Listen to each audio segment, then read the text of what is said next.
I'm in the world, but not of it.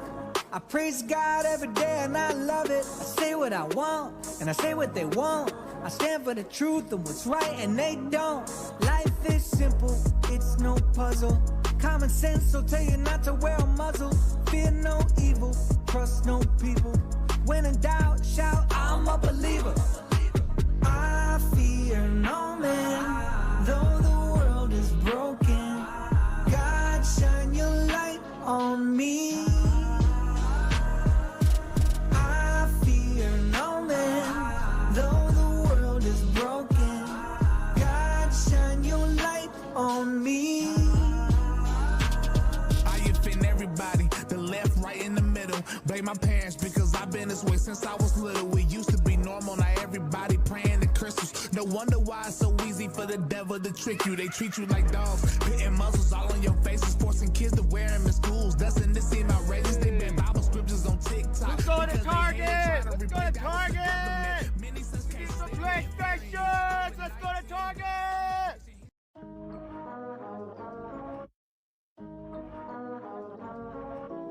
I'm in the world, but not of it. I praise God every day and I love it. I say what I want and I say what they want. I stand for the truth and what's right and they don't. Life is simple, it's no puzzle. Common sense will tell you not to wear a muzzle. Fear no evil, trust no people. When in doubt, shout, I'm a believer. I fear no man, though the world is broken. God, shine your light on me. I fear no man, though the world is broken. God, shine your light on me. I offend everybody, the left, right, in the middle. Blame my parents because I've been this way since I was little. It used to be normal, now everybody praying to crystals. No wonder why it's so easy for the devil to trick you. They treat you like dogs, hitting muzzles all on your faces, forcing kids to wear them in schools. Doesn't this seem outrageous? They ban Bible scriptures on TikTok. Let's go to Target! Let's go to Target! PlayStations! Let's go to Target! Let's go. Let's go. Are we muted? No, we're not muted. What up, y'all? Happy St. Patty's Day. Happy St. Patty's Day, everybody.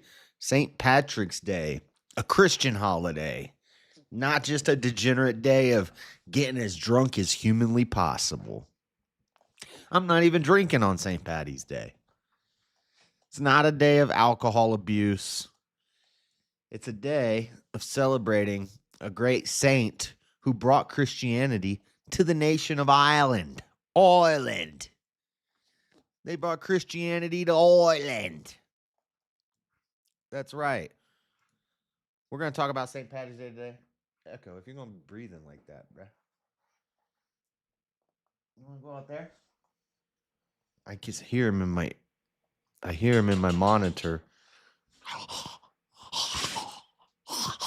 Doing that. What up, Stepfire?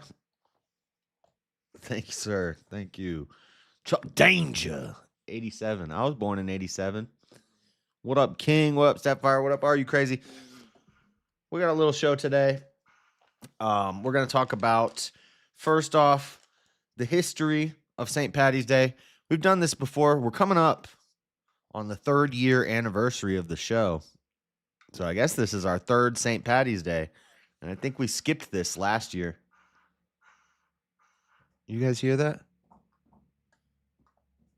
Echo, you gotta go out there, bud. Hold on a second. You're breathing like a crazy dog, Echo. I can hear you. Okay. Thank you. I just hear him in my earbuds going. Okay. You don't hear him? He's good. Well, I can hear him in my ears, in my monitor. So maybe I had it turned up too loud. The history of St. Patty's Day. What do you do by trade? Whatever it takes. Whatever it takes to pay the bills. I do everything. Right now I work a night job at a menial place. Menial task at a night job. but I do everything. I've done construction, renovation, air conditioning, landscaping, all of it, everything. St. Patty's Day, the history of St. Patty's Day. I think we skipped it last year, but the first year we went through all the holidays as they came up. So we'll do a little refresher, the history of St. Patty's Day and some great St. Patty's Day foods.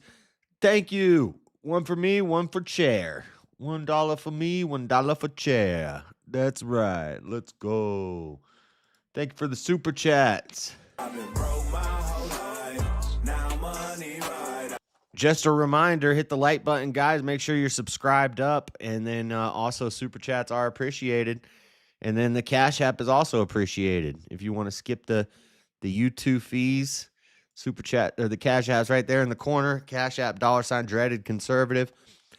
But back to the show. After the St. Patty's Day stuff, we're going to look at the tornadoes that ravaged the southeast of America. We're up to the most recent report I've seen is up to 40 deaths. Crazy. Some crazy tornadoes. Dude, South Carolina, that area there, North Carolina, South Carolina, can't take a break. We talked about the drought they were in. First it was the hurricane. Then they were in a drought. Now they're getting hit by tornadoes. It's like they prayed for rain, and the rain came in the form of tornadoes. And then we got a lot of Trump dates, Trump updates on what Trump's doing so far in his presidency. I hear a lot of liberals saying, "Oh, what do you guys think about his economy?" We're going to take a look at the economy, how the economy's doing.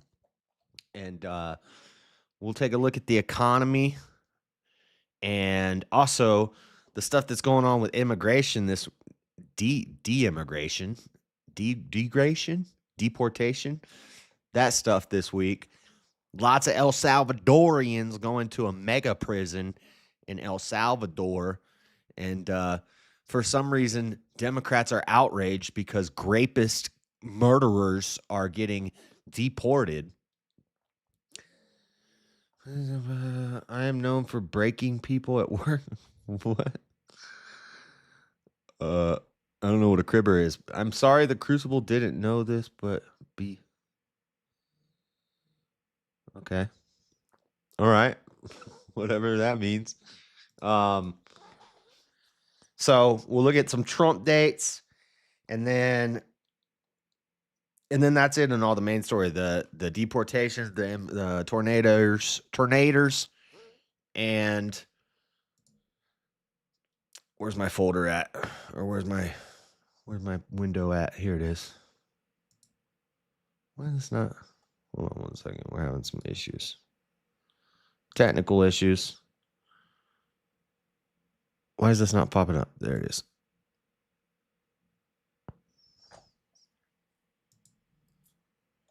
What the heck? Oh, there it is. Okay, cool. All right, got it. And then we got rapid fire news. A lot of local stuff, not a whole lot of rapid fire news. And then I'm going to break down, if you've been on my panels and stuff before, you've heard me talk about this, but I've got the data. I've gathered the data. I've gathered the science. I've gathered the biology. I'm going to prove, not quite beyond the shadow of a doubt, because it's historical science. And as we know, you can't actually do science with stuff that you can't observe. But it's just as good as an inference as the rest of the world makes about evolution and crap like that. I'm going to make an inference that there is evidence we have on the fossil record through archaeology and biology, evidence that humans did live to be 900 years old a long time ago, before the flood. I have the proof. Where's your science on dinos building pyramids? I have talked about it for hundreds of hours. You got to go. You've got to do your research. You've got to do the education. You ain't got the answers, man. I've been doing this more than you. You ain't been doing the education. I've been doing this more than you, Chase. You ain't been doing the education. Go. I got videos. I got streams. I've got debates. I've got multiple sources, evidence. You're just going to have to do the education, okay? So, let's get into this. All right, first, St. Patty's Day. Why do we celebrate St. Patrick's Day? This is I'm just going to read a little bit from this commercial appeal website. Why do we celebrate St. Patrick's Day? The history and spiritual meaning behind the Irish feast. St. Patrick's Day, observed on March 17th, has transitioned from a feast day in Ireland to a widely celebrated holiday in the United States. The holiday commemorates St. Patrick. Who else? The patron saint of Ireland, who is credited with bringing Christianity to the country in the 5th century. Although rooted in religious tradition, St. Patrick's Day celebrations have evolved into a largely secular event marked by parades, parties, and Irish-themed festivities, and getting drunk. St. Patrick's Day in Memphis, though Memphis is not known as a hub for Irish people, several Irish I don't care about that. The spiritual meaning of St. Patty's Day. First, let's look at these photos. We got some photos. That's so long to live. Wow. What are you talking about? Some photos. Where's my video? There. Nope, wrong video. This video. That video. There we go. Some photos. There's some people. You wear green. See how I got my green on? We got the green light going. You wear green. Otherwise, you get pinched. When I was in school, let me tell you a little secret. When I was in school, when I was a young bull, trying to give them the horns, I would intentionally not wear green just so that the girls would come up and pinch me. Yeah. That's how we rolled. Liked it. I liked the pain. It was a sadomasochist ritual to get pinched by as many cute girls as you could. Don't wear green, guys. Take the pinch. All right? Little festivities going on, black and white pictures. Look at that. Handing out some corned beef cabbage. Keg stands. Trash in the street. I don't know what this picture is. Is that $1? It looks like $1. Pick that up. Okay, a transformer with a Irish mustache. I don't know. Some lady in the street. Tall guy. Green car. Girl with a little extra front jaw. Okay. Enough of this pictures crap. While millions of people worldwide celebrate St. Patrick's Day for fun, the holiday is religious for Irish people globally. St. Patrick's Day is the feast day for St. Patrick, the patron saint of Ireland, to honor the saint who brought Christianity to Ireland in the 5th century. Based. See, all of our holidays are Christian for the most part. Not all of them. Not like National Transgender Awareness Day or Women's History Month. Shout out, ladies. It's Women's History Month.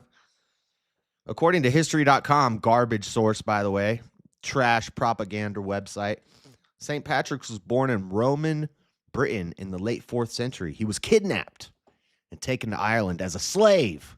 Slave? White people? Ireland? Irish people? Slaves? Yes. When he was 16 years old. 16-year-old slave. St. Patrick escaped years later but returned to Ireland to convert the country to Christianity. I wonder what his miracles were. Let me Google it. Because you got to do 2 miracles to be a saint, right? What were St. Patrick's miracles? I should have looked this up earlier, but I just thought of it. Why the popular story of St. Patrick's driving all the snakes out of Ireland is a legend. St. Patrick, a prominent figure in early Irish Christianity, is known for numerous miracles and his role in spreading Christianity throughout Ireland, including raising the dead, healing the sick, and performing other miraculous feats. There are accounts of St. Patrick's raising people from the dead, including a king named Iku, who he instructed and baptized after reviving him. He also was known to have healed the sick and the lame, demonstrating his divine power and compassion. Let's go. Miraculous provisions. He reportedly prayed for food for hungry sailors traveling through a desolate area, and a herd of swine miraculously appeared. He had visions, including one where Satan tested his faith by dropping an enormous rock on him, which disappeared when he called out to the sun god. Okay, well, this is some BS. Why would he? This is from Quora. Don't take anything as Quora for. But there's other ones from this miraculous provision is from Encyclopedia Britannica. Generally a pretty safe source. This one about healing the sick is from st.patricks.org. It's a .org. Looks like a Catholic website. Probably pretty reliable on that one. Our Lady of the Rosary Library is the one about rising the dead. Yeah, this one's probably pretty true, the enormous rock in the vision of Satan, but it says he called out to the sun god. That's from Quora, which means some dummy on the internet probably wrote that he prayed to the sun god. He probably prayed to God. Probably half true. Yeah, I know Freddie's going to hear that and get all excited because some dumbass on Quora wrote something stupid. Freddie's like, fact check. Ireland never gave up sun worship. Well, a lot of people appreciate the sun because it helps us grow stuff. The sun and the sun. Okay. What else? He wasn't a pagan saint. He's a patron saint, not a pagan saint. Dummy. Let's look at some. Where did that, this is not what I saved. What I saved showed pictures. This does not have pictures. Popular St. Paddy's Day Irish dishes. Some food. Robert.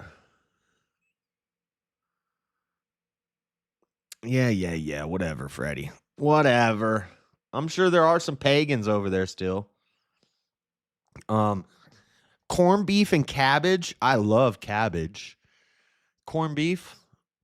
I'm not even so sure if I've ever had. I probably had it. Corned beef and cabbage. Irish stew. But hold on. Colcannon. I don't know what that is. A traditional Irish dish of mashed potatoes and cabbage, often seasoned with butter and milk. Okay. Sounds good. Where's all the pictures at? When I came here before, they had pictures. Let me see if I search it up in another window, if it gives me the pictures. Nope, it's not giving me the pictures anymore. Dang it. Barmbrack, a spiced bread often containing dried fruit and sometimes hidden objects like rings or coins. Traditionally eaten for Samhain celebrations. So that is pagan. Samhain is pagan. That's what they say we got. What is it? Easter from or something. So yeah, there is some paganism going on in Ireland, but guess what? Not anymore. Well, now if there is, there's probably not very many of them. You know why? Because St. Paddy showed up. St. Paddy the Batty showed up and made him call him Daddy. That's right. But yes, they did do Samhain in Ireland. Yeah, everybody knows that, Freddie. That's not like a mystery. That's not like a gotcha. The whole point is St. Patrick's in the 5th century brought Christianity there. And their Samhain bullcrap, they're like, so you're saying we don't have to murder children on our feast days? Well, that sounds nice. I'm going to try that out. Let's try that religion out. You mean you can be forgiven of your sins and go to heaven? You don't have to sacrifice children? That seems pretty cool. I like that idea. You mean we can have a feast without slaughtering children? Epic. Unfortunately, there's always going to be a few that like to kill the babies. We see that today. And then one other, last but not least, It's not on this disc. Bangers and mash. Bangers and mash.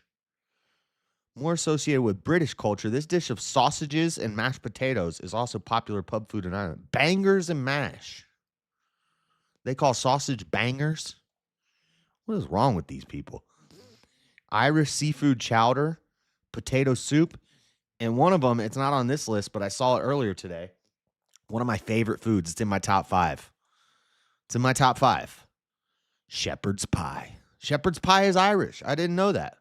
I love shepherd's pie.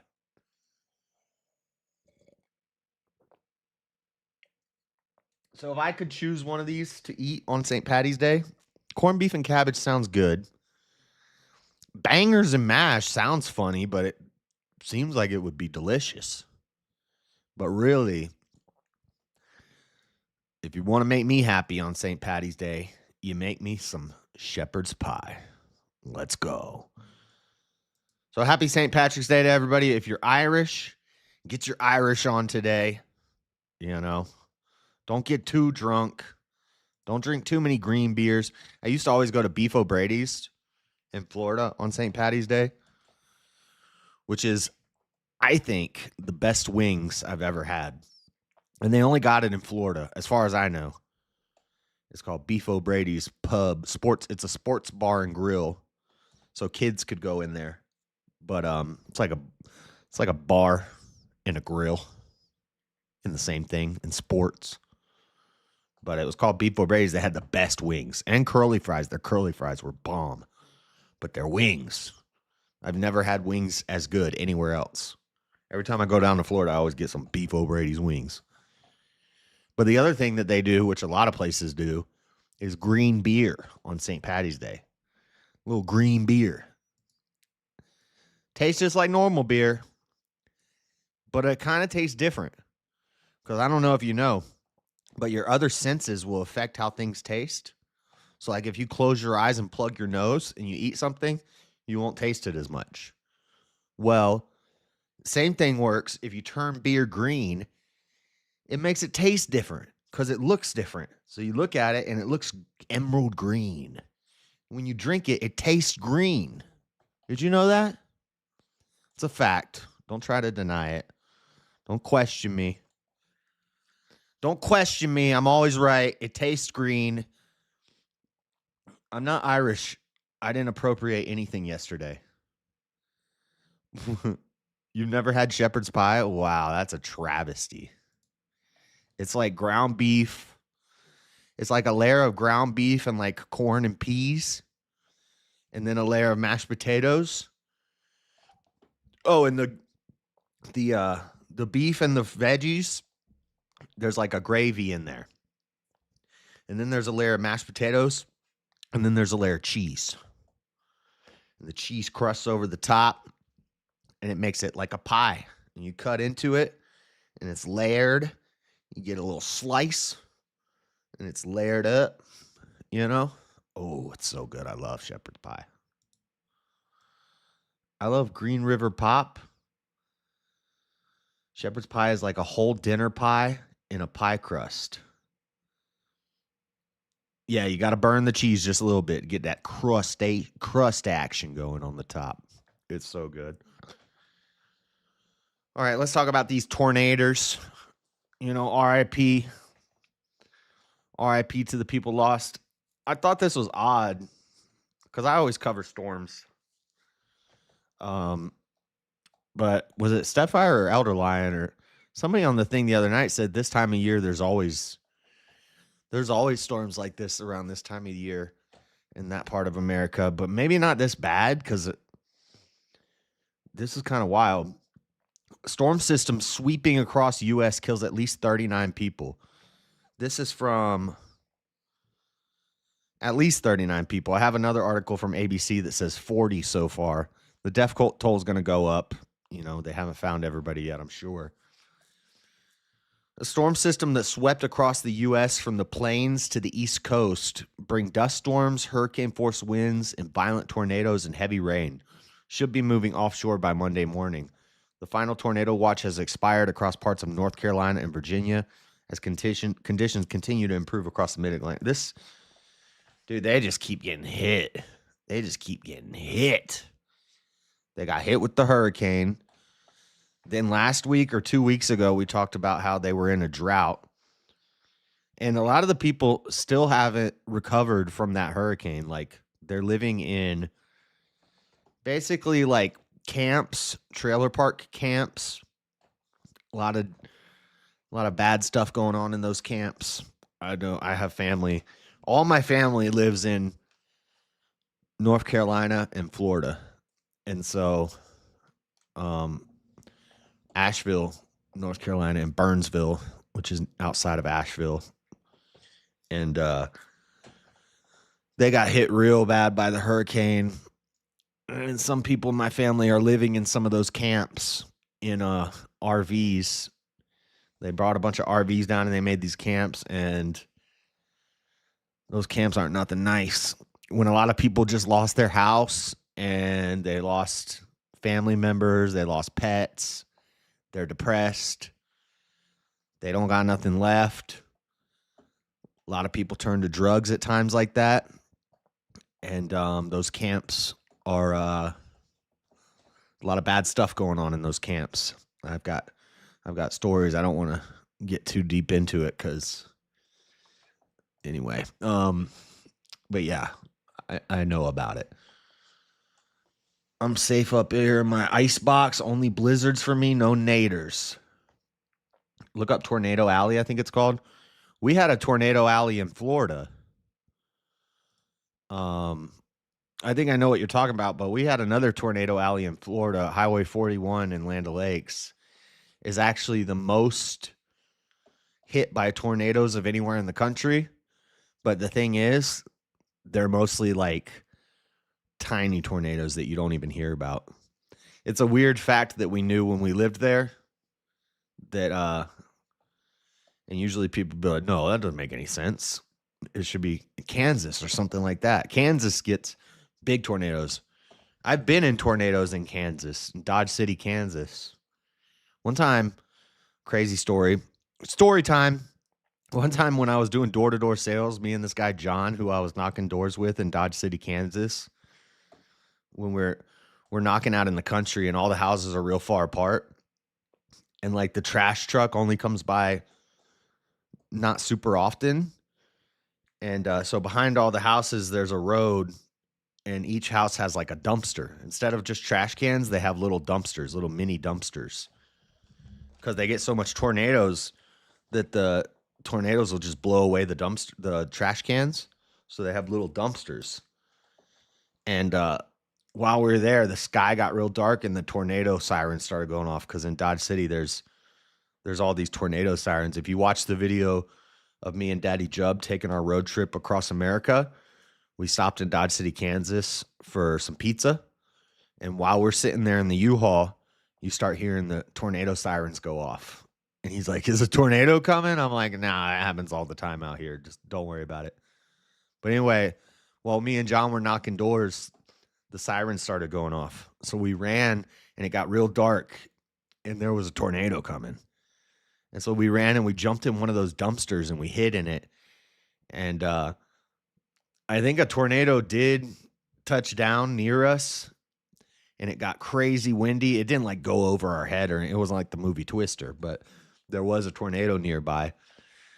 And so while it was going on, we hid in a dumpster and we smoked a joint in a dumpster in Dodge City, Kansas. Fun story. Anyway, so yeah, there's Tornado Alley up there in Kansas, Tornado Alley in Florida. I guess there's another Tornado Alley there in Southeast America. That's scary. Yeah, then while we were in our hotel in Dodge City one night, a tornado came, and this one got really close. Like, this one was like in Dodge City, and hail started coming down, like crazy size hail, and the hotel alarm went off, and everybody in the hotel had to go into a tornado bunker in the bottom of the hotel. It's crazy. Like, the whole hotel was there in a bunker. It was just like a big underground room. It was pretty interesting. We were in Dodge City in the middle of tornado season. All right. Late winter storm system has killed at least 39 people, including 12 in Missouri. States of emergency are in effect for several states that are now dealing with the cleanup. The tornado watch expired. Let's watch a video or a couple little videos. Earlier this morning, a tornado Check this out. hit Elliott, Mississippi, leaving major damage behind. Officials are out surveying the damage and ongoing rescue efforts as more storms are on the way. Fox weather correspondent Robert Ray is on the ground with more on. I think it'd be cool to be a weather correspondent or like a storm chaser. Latest conditions. And Robert, it is maybe 2% encouraging to see that there is plenty of cloud coverage overhead. It would be even worse somehow if we were seeing bright blue skies out there and there was a ton of sunshine. Having said that, we still anticipate big time severe weather. How is that worse? Through the area that you're standing in right there right now. Yeah, Nick, exactly. And we just arrived here from Memphis, drove about 100 miles to the south out I-55 through tornado watches and warnings. All right, let's see what the family says. You said you broke down a little bit here. You started crying. I did. My son sat there by me when I just couldn't believe when I walked out there seeing all this. It was a nightmare. Tell me from your perspective, and thank God you're okay. I got so scared, I didn't know what to do. I just dropped to my knees. I got so scared. You know, black paint people ain't trying to deal with no tornadoes. I hold them together, though. Let me ask you both. We knew that these systems were going to come through, but did you expect anything this violent? I didn't know. I wouldn't. Let's see some. Today, Mississippi Governor Tate gave us an update on the tornadoes that hit near Tylertown. Dang. Was on the ground for about 70 miles. What are these people in? He shot from the front porch of his grandmother's. Get off the front porch, which fool. was untouched, if you can believe it. A shed next door was full of bounce houses rolled up for storage and Filled with bounce houses? Is that Dane the balloon guy's house? He lives out there. Is Dane the balloon man okay? Is that his house? Because I know he's a bounce house guy and he lives out there. And he owes me $100. the tornado sent it flying. How much do these weigh? Between 1,000 to 1,500 pounds a piece. That's not Dane. Dane's white. Each one. Correct. And somehow the tornado lifted all this? Picked it up. Certainly powerful, and officials do say so far a total of 12 tornadoes have been confirmed in Mississippi with at least 6 deaths. Freddie, have you talked to Dane the balloon man lately? He bet that DeSantis would win the election, like at midterm time.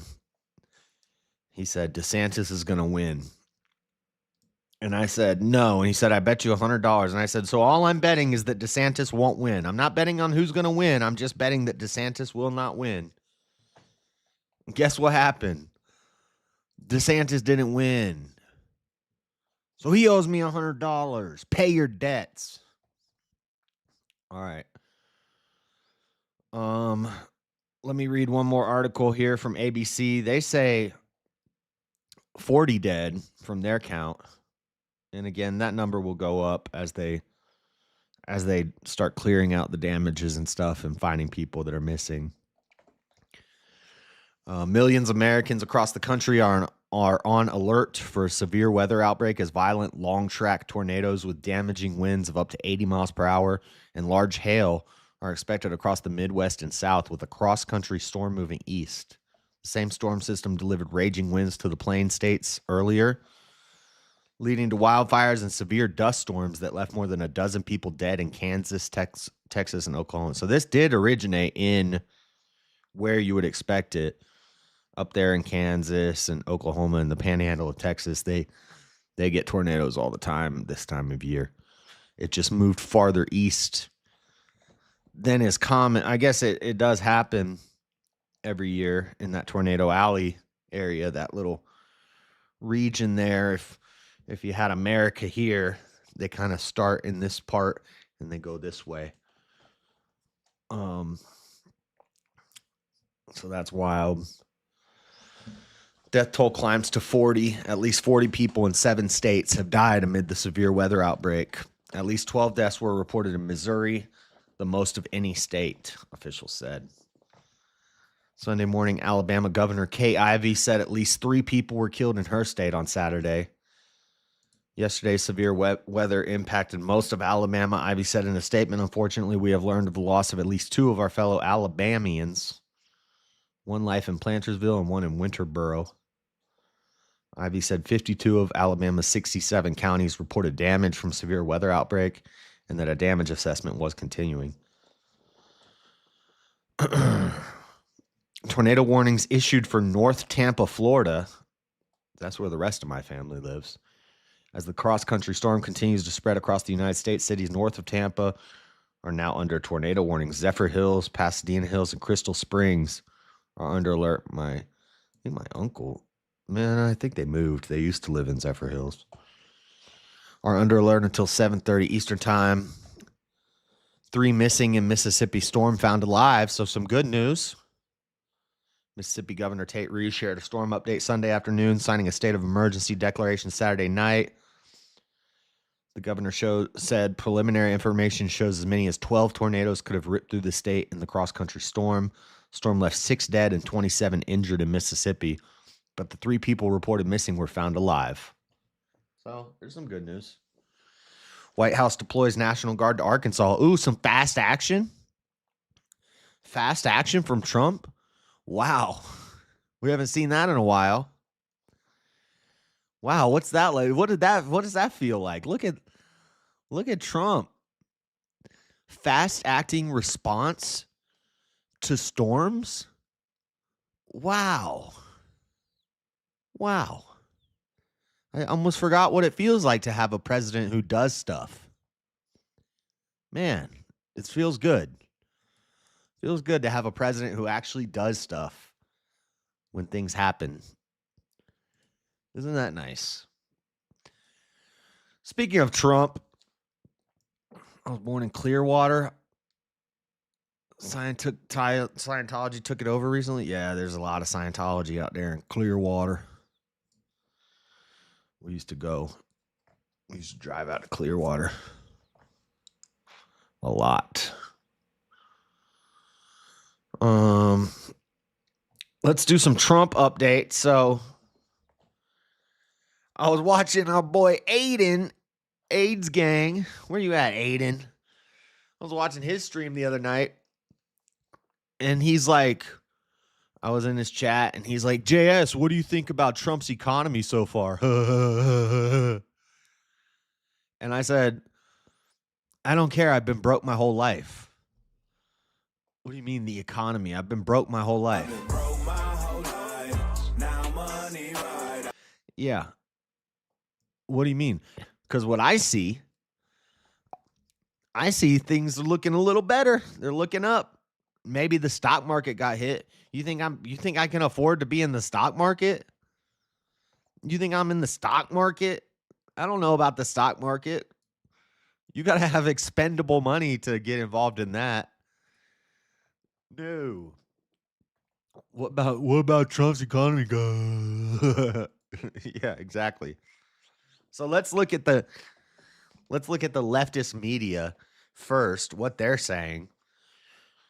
You know, the dark doom and gloom black pillars over there at NBC News, MSDNC, worries over Trump's promise to remake the economy showed up in a big way this week.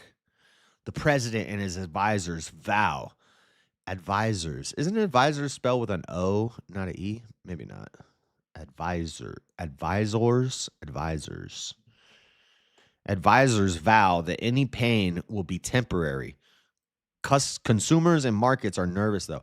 And this is what we said from the beginning.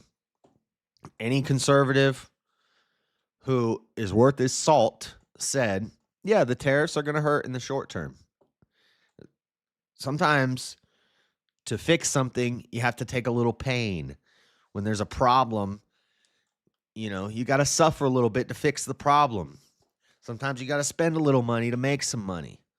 Sometimes you got to suffer a little bit. When you start up a business, you're going to suffer for a little while before it gets going. Same thing when you've had a president that's destroyed the country for 4 years and you get a new guy in who's going to fix it. We're going to feel it for a bit. It's not going to be worse than the worst of Biden's time. It's not going to get that bad, but it's going to get, it was on an upward swing because elections were coming up. Biden was trying to fix some stuff right before elections, and now it's going to go down a little bit, but it'll go back up. It comes in waves, and we're about to be riding the good wave. Just give it time. Give it a little time. Advisor, yeah, is with an O, right? They spelled it with an E. You have to start the money engine with money. Yep. Let's read what MSDNC is saying, or NBC. What's the difference between NBC and MSNBC? Anyway, as voters returned Donald Trump to the White House in November, many had the economy top of mind. Many had the economy top of mind. God, these people. Robert Weil wrote this. Robert Weil, you need an editor. You need an editor, or just let AI write your articles for you or something. Candidate Trump vowed to bring down prices right away and foresaw boom times for the market. No, he was pretty honest, and everybody was pretty honest that it might hurt for a little while. He just said that at his pseudo State of the Union address. He said, you're going to feel it for a little while, but it will get better. That's not the case nearly 2 months into the administration, however. Instead, markets turned south this week amid a slew of data showing the economy looking increasingly precarious, with federal cuts led by Elon Musk's Doge Group heightening worries about the state of the job market. What jobs? It's not threatening my job. He's not threatening any. What do you mean? He's not going into like construction sites. Well, maybe if you're an illegal immigrant, then your job might be threatened. Or if you're a government worker who doesn't do anything, then your job might be threatened. Yeah. But for most of America, we're not worried about Doge cutting our job. Unless you're a DEI hire, then you might be worried. If you train people on how to not discriminate against the gays in the workplace, you might lose your job.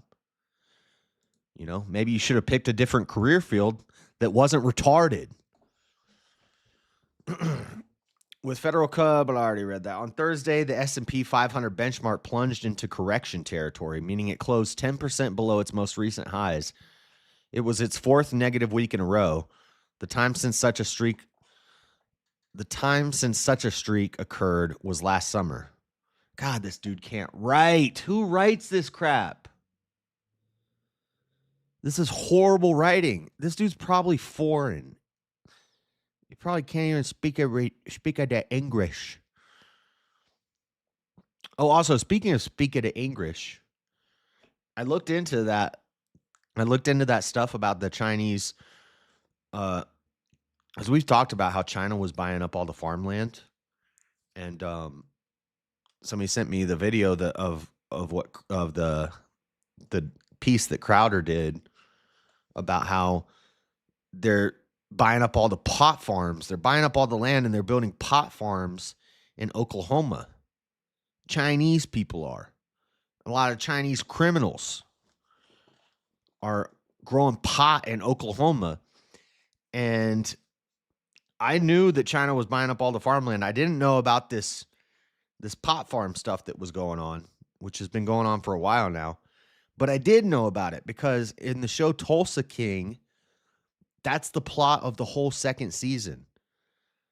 Sylvester Stallone is like a mafia guy, and he goes to Oklahoma and he starts getting involved in the legal pot business. And the whole second season, there's this rancher guy who owns all this land that he grows pot on, but he's got all these illegal Chinese people working there. And then they end up taking over the pot farm from the rancher guy. And they're growing opium in the pot farm, and They like dominate the pop market, these Chinese people.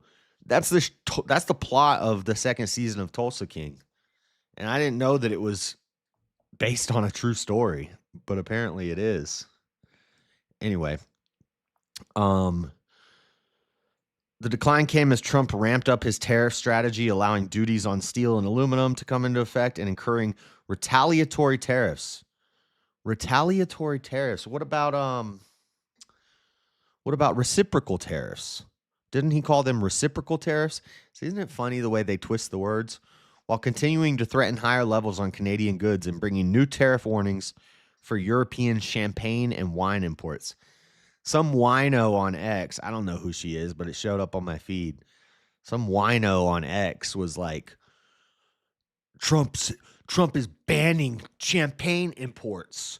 And he says he's just going to make the champagne here in America and people should buy American champagne. He's an idiot. Doesn't he know that champagne is only made in France and that France owns all the rights on champagne? And then there's a community note right under it. And then I wrote a comment. I said, yeah, we just call it sparkling wine here, dumbass. It's the same thing. And the community note, and then I read the community note. The community note is like, although France does own the rights on champagne, and champagne can only be made in France, America has sparkling wine, which is essentially the exact same thing. And everybody in the comments was like, yeah, you idiot. We just call it sparkling wine. And Trump makes sparkling wine. They have Trump brand sparkling wine. So guess what? Buy American, bitch. You need your wine? You want to whine about the wine and the champagne? Buy American. Go get you some sparkling Trump wine. And quit whining about your gay-ass French champagne. Nobody cares about champagne. Who the fuck closes the liquor store at 7 p.m. on St. Patty's Day? In Utah, it closes at 8 p.m. every day. State liquor store, and it's not open on Sundays.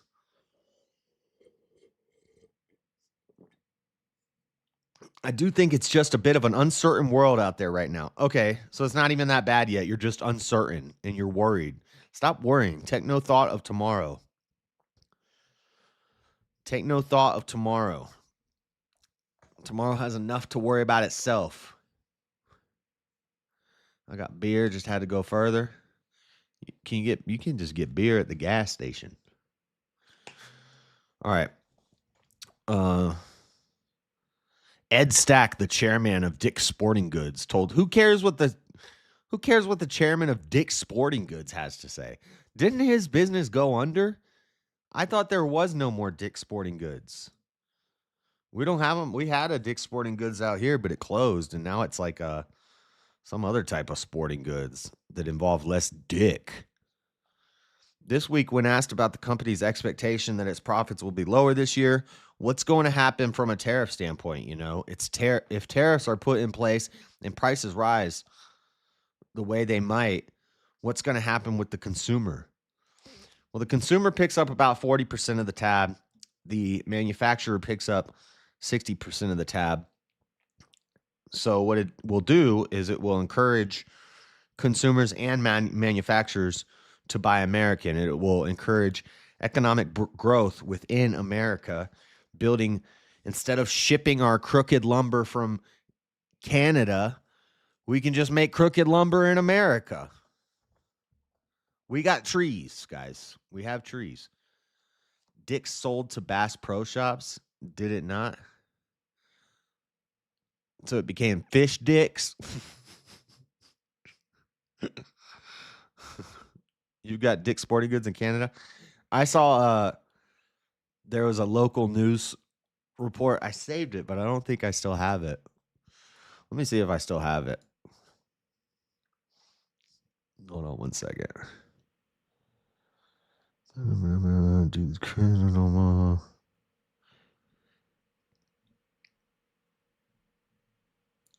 I don't think I saved it.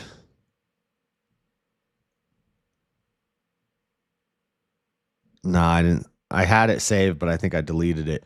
Anyway, there was a local news story here that said local game store is worried over Trump's tariffs as they just tried introducing new Chinese games to the gaming market. It's like a board game store. And the picture for the article is like some people playing some Chinese board game. And I read the article, and it's like, local store owner just invested in a bunch of Chinese games to introduce to his American, his Salt Lake City clientele or whatever, you know.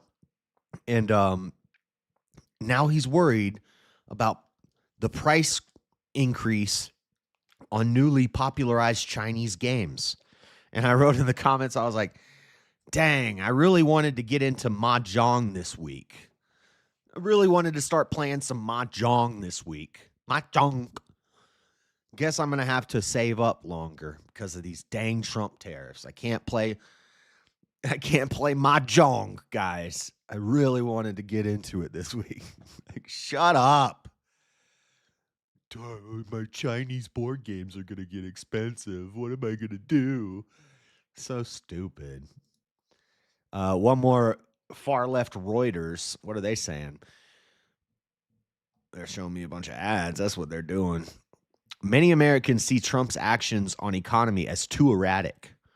Reuters Ipsos poll finds 70% of Americans believe tariffs will push prices higher. Poll finds 70% of Americans are retarded too, though.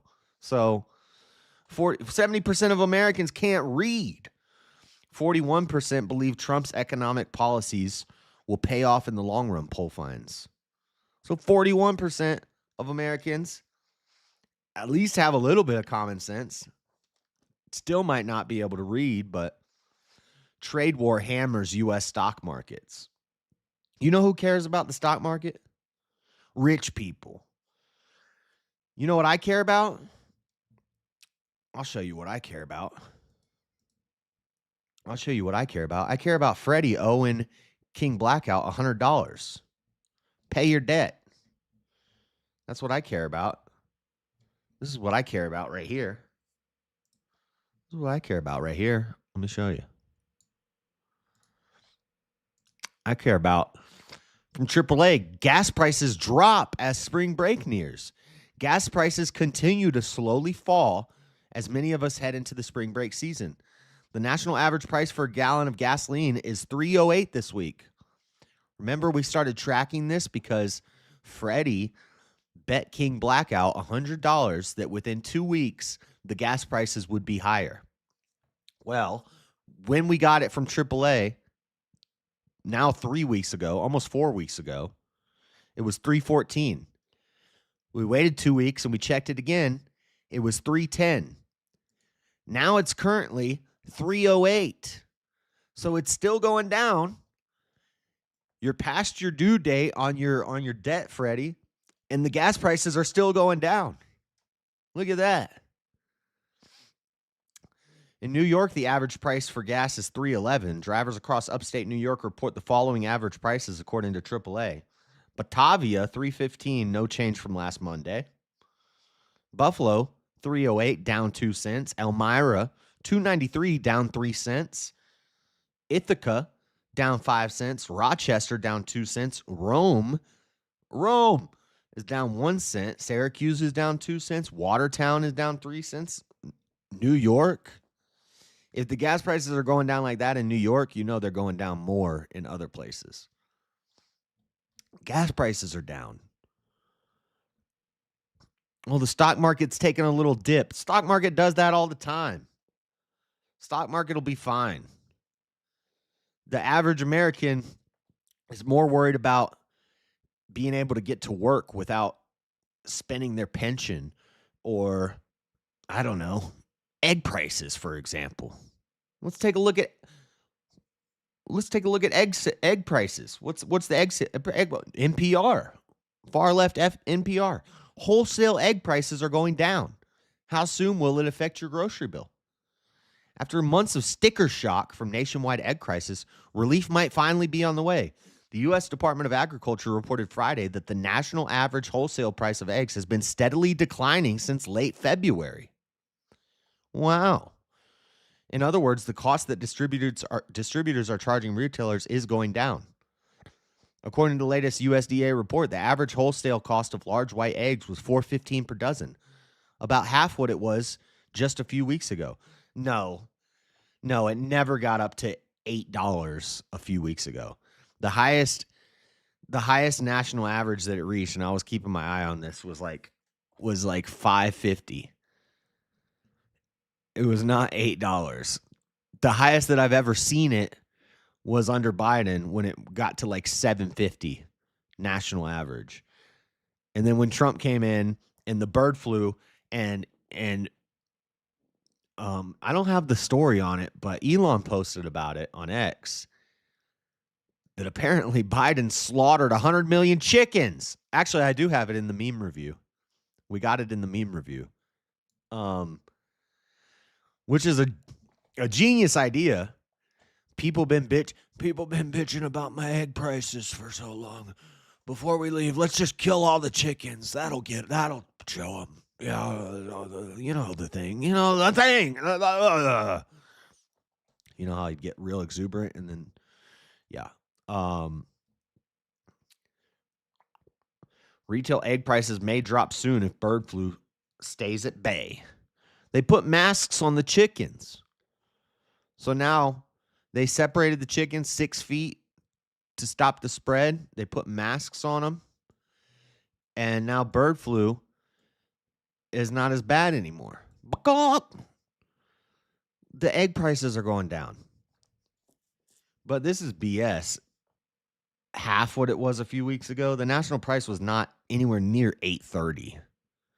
It wasn't anywhere near what it was under Biden when it got up to $7.50. So I call BS on that. The highest I saw a dozen of eggs out here was like $6.20. And that was for like a week. And then it was usually about $5.80. And it's going down. It's going down. Oh, them prices are rolling back. Everyday low prices. Roll back. Roll back the prices. Genocide. He committed a genocide. That's right. All right. So gas prices are down. Average gas prices fall more than 5 cents. Egg prices are down. Look at that. What else does America care about? Maybe, I don't know, inflation? Inflation? Let's look at this. As of February 2025, U.S. inflation has decreased to 2.8%, the lowest level in 4 years, as reported by USA Facts. The U.S. inflation rate in February 2025 is 2.8%. This 2.8 figure represents the lowest inflation rate in the past 4 years. In January 2025, the inflation rate was 3%. Yeah, what was it in January 2023, January 2022? I'll show you in a second. The U.S. inflation rate has averaged 3.30 from 1914 until 225, reaching an all-time high. Now, this national average right here of 3.30 is actually higher than it should be. It's artificially higher than it should be. It should be where they want it is right around 2, okay? 1.8, 2.2, somewhere in that range, right? Now, and we usually maintained that through most of the history of America. Now, how do you mess up an average? Well, you throw in a couple really high numbers. And usually if you're actually doing good math, you throw out the highest and you throw out the lowest when you do your average. Well, unfortunately, even if you throw out the highest year, there's still another year that was also really high. And guess who it was under? Let's take a look here. Look at that. Look at that graph. Huh. So 2015, Obama was doing pretty good around here in 2015. Okay, got Got the inflation down pretty low, almost to an unhealthy low. You actually don't want to be at 0.07. That shows that the economy is not growing. This is actually not necessarily a good thing. You want to be right in this chunk right here, right? So here's Trump, 2.1, 2.1, 1.9, 2.3, 1.4. Biden comes in 7, 6.5, 3.4. Elections are coming up, 2.9. Now Trump working it down. We're working it down, boys. We got to get it back down to this level. Trump will get it there. Trump will get it into that sweet spot right here. So give him some time. Give him some time. But this right here, even this 3.4, this little chunk right here of Biden, this has totally jacked up our national average. Because all these twos throughout all of history will just balance out to 2. You throw a 7 and a 6 in there, all of a sudden it bumps it up a bit. It's not good. What up, crew? Chris Lestrange, the GOAT. The GOAT. Split his prize money with me. Didn't have to do that. Awesome guy. He's basically currently the richest man in South Africa. He won 2 VKs in a day, and he's currently the richest man in all of South Africa. You need to keep that on the down low, though, because they're going to be coming for you, my boy. They find out you got that. You find out you got the American dollars on you, they're going to be coming for you. You got to keep that quiet. He made like all of South Africa's GDP in one day. So, inflation's trending down. Egg prices trending down. Gas prices trending down. Seems to me like America's economy is on a good track ever since Trump came in. And he's only been in there for 2 months. And things are getting better. 2.8 is actually lower than projected from experts. They didn't expect it to be down to 2.8 by now. So Trump is actually exceeding expectations on the economy. He's cured bird flu, which come to find out it was just Biden murdering all the chickens. Let's not pretend that it was Biden doing it, though, because, you know, that guy don't even know what's going on. It was his puppet masters were murdering all the chickens. Hey, well, thank you, sir. I appreciated it. It felt good to, you know, get something out of it. Because based on the old prizes, it used to be $100 prize, remember? So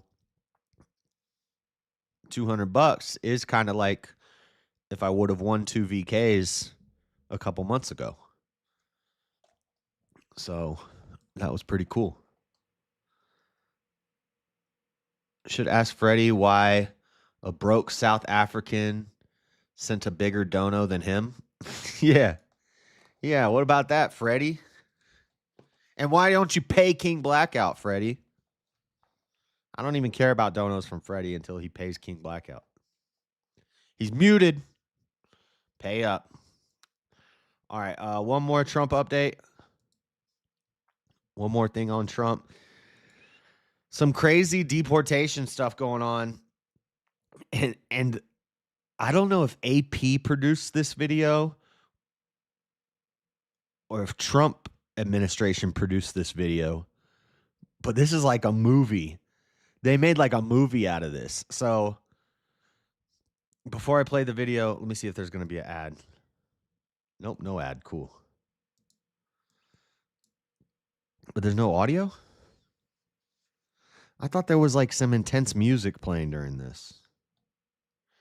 Trump administration has transferred hundreds of immigrants from to El Salvador, even as a federal judge issued an order temporarily barring the deportations under an 18th century wartime declaration targeting Venezuelan gang members, Officials said Sunday. Flights were in the air at the time of the ruling. Who the hell is this judge? U.S. District Judge James E. Boasberg issued an order on Saturday temporarily blocking the deportations. Why would you want to block the deportation of Tren de Aragua and MS-13 violent gang members back to the prisons that they were released from? Well, those were Venezuelans, but I'm sure a lot of them came from El Salvador and Mexico as well. Remember when they were riding on the trains and they were camped out under the overpasses for 4 years? Why would you block sending criminals back to their country? This is what blows my mind with these people who are protesting and people who are freaking out because Trump is deporting people.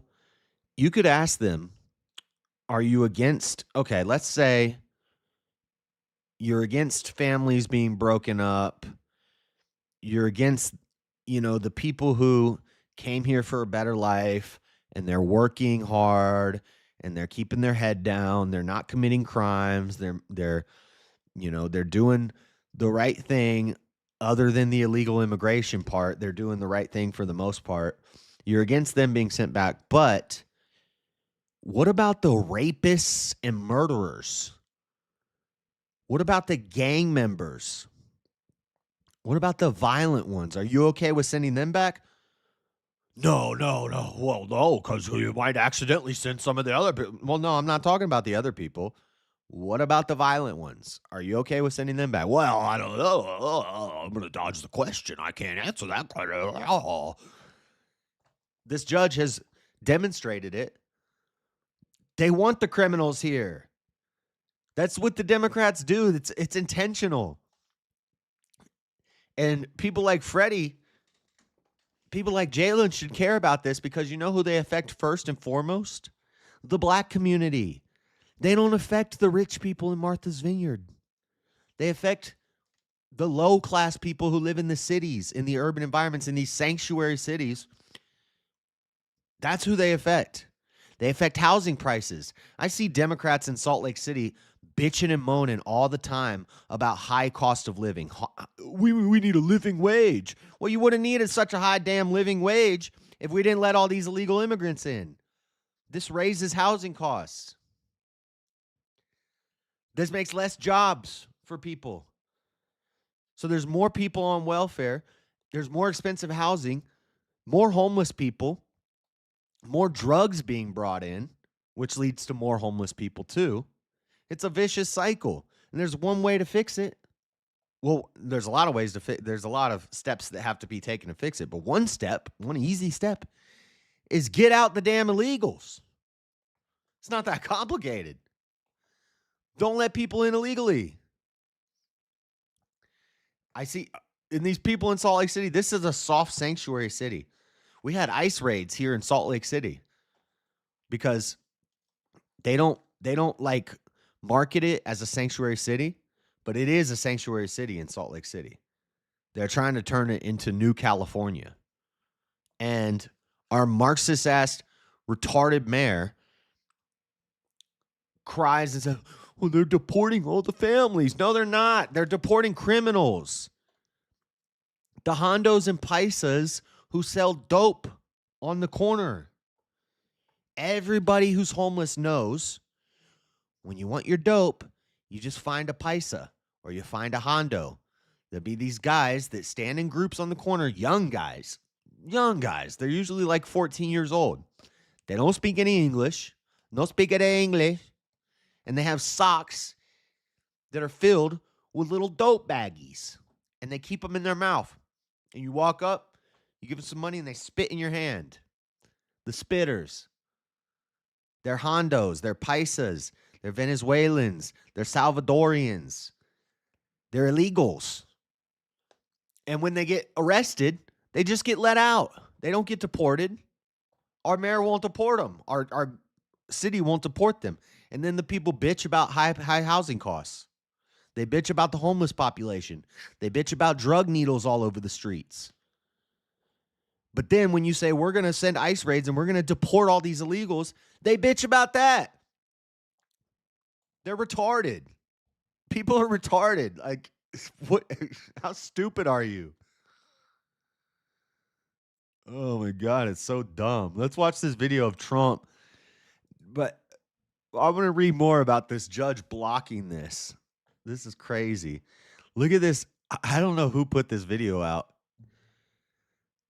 They made it like a movie. It's like we're in a movie.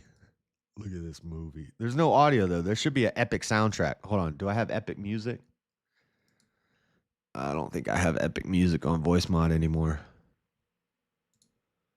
Oasis, hey DJ, stop.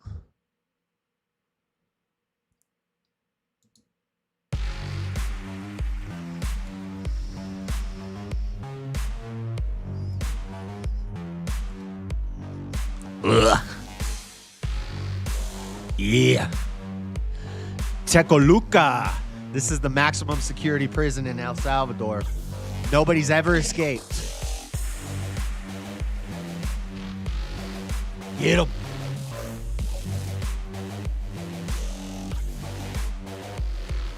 Ugh.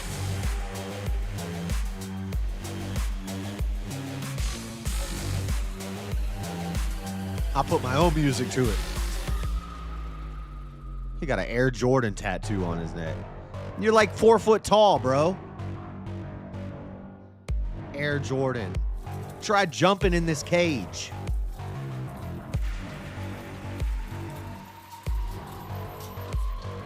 Got him. Gotta catch them all. It's like Pokemon. Okay. Enough of that. It's like Pokemon. You gotta catch them all. You gotta catch them all. So that El Tusculana prison is a supermax security prison in El Salvador. And El Salvador is doing great. You know what they did? They started arresting criminals. Crazy, I know. It's a crazy idea to arrest criminals. And things get better instead of just letting them all roam the streets.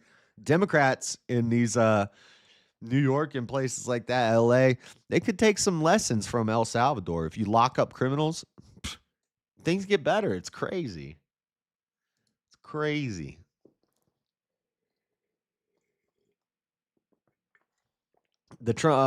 Okay, so this judge, White House Press Secretary Carolyn Leavitt, in a statement Sunday, responded to speculation about whether the administration was flouting? Never even heard that word. Flouting court orders. The administration did not refuse to comply with the court order.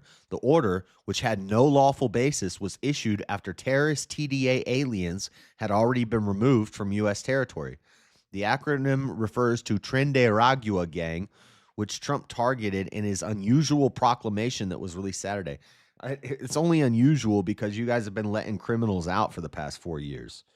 I know it seems crazy and it seems unusual that we're actually deporting and arresting criminals. I know it seems crazy, but it's actually what we've done for the history of America. It's actually pretty normal. I know you're not used to it because people have short memories and everybody's retarded.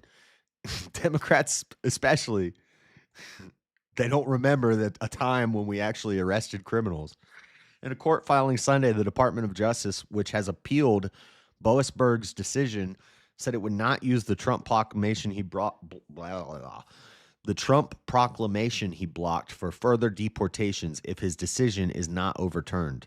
Trump sidestepped a question over whether his administration violated a court order while speaking to reporters aboard Air Force One on Sunday evening. So there's AP.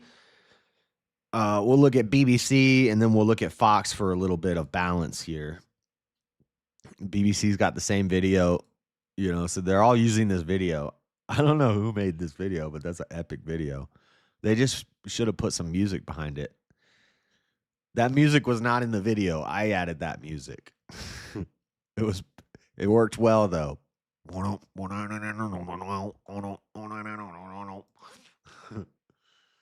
I've had Pokemon on all day. They have a channel that is only Pokemon. I love it. They need a Trendearagua Pokemon. You know, he's like 3 foot tall, brown, has a My Crazy Life tattoo with the 3 dots, La Vida Loca tattoo. White House denies defying judge's order over deportation to El Salvador from BBC. Big Black. The White House has denied an accusation from rights groups that it flouted due process. See, they're using this word flouted again. Flouted. Flouted. I've never heard this word before. Flouted. What does it mean? Like dodged? Dodged the order? Flouted. Past tense flouted. Past participle. Flouted. Openly disregard. Yeah. Mock or scoff. They disregarded. They flouted. I'm going to have to use that. Why are you flouting me? The way you treat me is just floutful. Quit flouting me. Proof of 90-year-old human, 900-year-old humans. What do you have? What you got, homie? We'll be there. You're going to have to stick around to the end.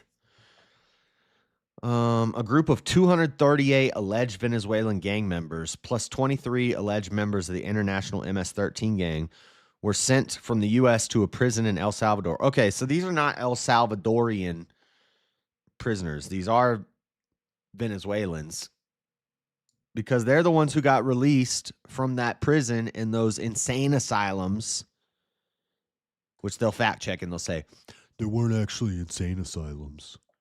They weren't actually insane asylums. No, what were they? They were maximum security prisons for crazy people and gang members and violent murderers and psychos. Okay, so insane asylum is just a fun way to say a place for crazy killers. Some were removed from the country under a law not invoked since World War II. The move came despite a temporary block issued by a judge. White House said the judge's order itself was not lawful and was issued after the group was deported. Neither the U.S. government or El Salvador has identified the detainees or provided details of their alleged criminality or gang membership. Yeah, just the fact that their whole body is covered in gang tattoos, you know, and they don't have a citizenship, and they murdered guys. Maybe the fact that we found them in an apartment complex where they ran in with guns and kicked the people out and took over the complex. Maybe that's how we know. I don't know. Fox's response: Trump thanks El Salvador for taking in alleged gang members deported from the U.S. We will not forget. Dramatic video showed the alleged gang members being processed as they arrived at El Salvador's terrorism confinement center. President Donald Trump thanked El Salvador on Sunday after the country's president shared dramatic video. Oh, so El Salvador made that video of hundreds of alleged migrant criminals landing in Central America after being deported from the U.S. And they got to fly on a nice plane. Should have sent them on some DEI plane. Should have just gave them a DEI pilot and they would have landed upside down. That's what they should have done. We got some extra ones. We got some extra DEI pilots and some DEI Boeings that are falling apart. We should have sent them on that. They wouldn't have made it. Trump, who recently invoked the Alien Enemies Act of 1798, which allows the deportation of natives and citizens of an enemy nation without a hearing, thanked Nayib Bukele, how do you say his name? Bukele, on social media. Thank you to El Salvador and, in particular, President Bukele. Your understanding of this horrible situation, which was allowed to happen in the United States because of incompetent Democrat leadership, we will not forget. Nice. Nice. Get them out. Bring them out. Bring them out. It's hard to yell when the barrel's in your mouth. All right. So that's cool. That's all the main story news we got. They're showing off with their prisons. It is a nice prison. And it's like there's videos about it. You can find them. I don't have time to watch them. But dude, it's huge. It's huge. And there's like prisons within the prisons within the prison. So like there's like layers and like the max security thing. And then there's a prison around that. And then there's a prison around that. And then there's gates around that. And then there's gates around that. And there's gates around that. And like just to get in and get out, the reporter, the journalist who went in, you got to go through 3 security checks before you even get in. And then you go through security checks inside, strip search. Like it's crazy how intense the security is there. That's all the main story news that I got for you guys. But now, hold on, y'all know what time it is. One moment. This first one's funny.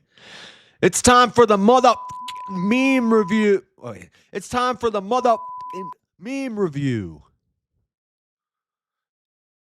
Let's go. Meme review. Turn that off. I was supposed to switch. There we go. Meme review time.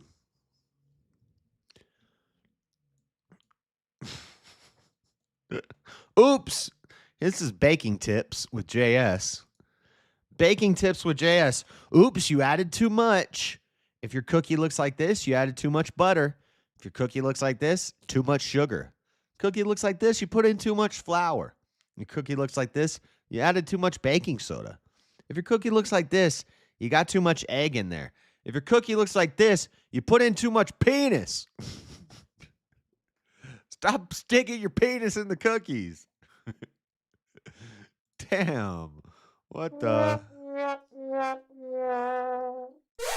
Next. Moptimus Prime thinks he's slick. What the? That's Moptimus Prime. That's cool. Moptimus Prime. No, that doesn't work either. Next. This is I did this. So this was a thing that came up on my thing. It said, know how to spot science denial techniques. Techniques of science denial. Fake experts, logical fallacies, impossible expectations, cherry picking, conspiracy theories, contradictory, overriding suspicion, misreputation, ad hominem, false analogy, blowfish, red herring, slippery slope, single cause, false choice. And then I took a screenshot and I added to it and I sent it to him and I said, here, I fixed it for you. Know how to spot techniques of pseudoscience. Pseudoscience does all of this stuff too. So what they say, science deniers use all of these tactics. These are tactics that the science deniers use.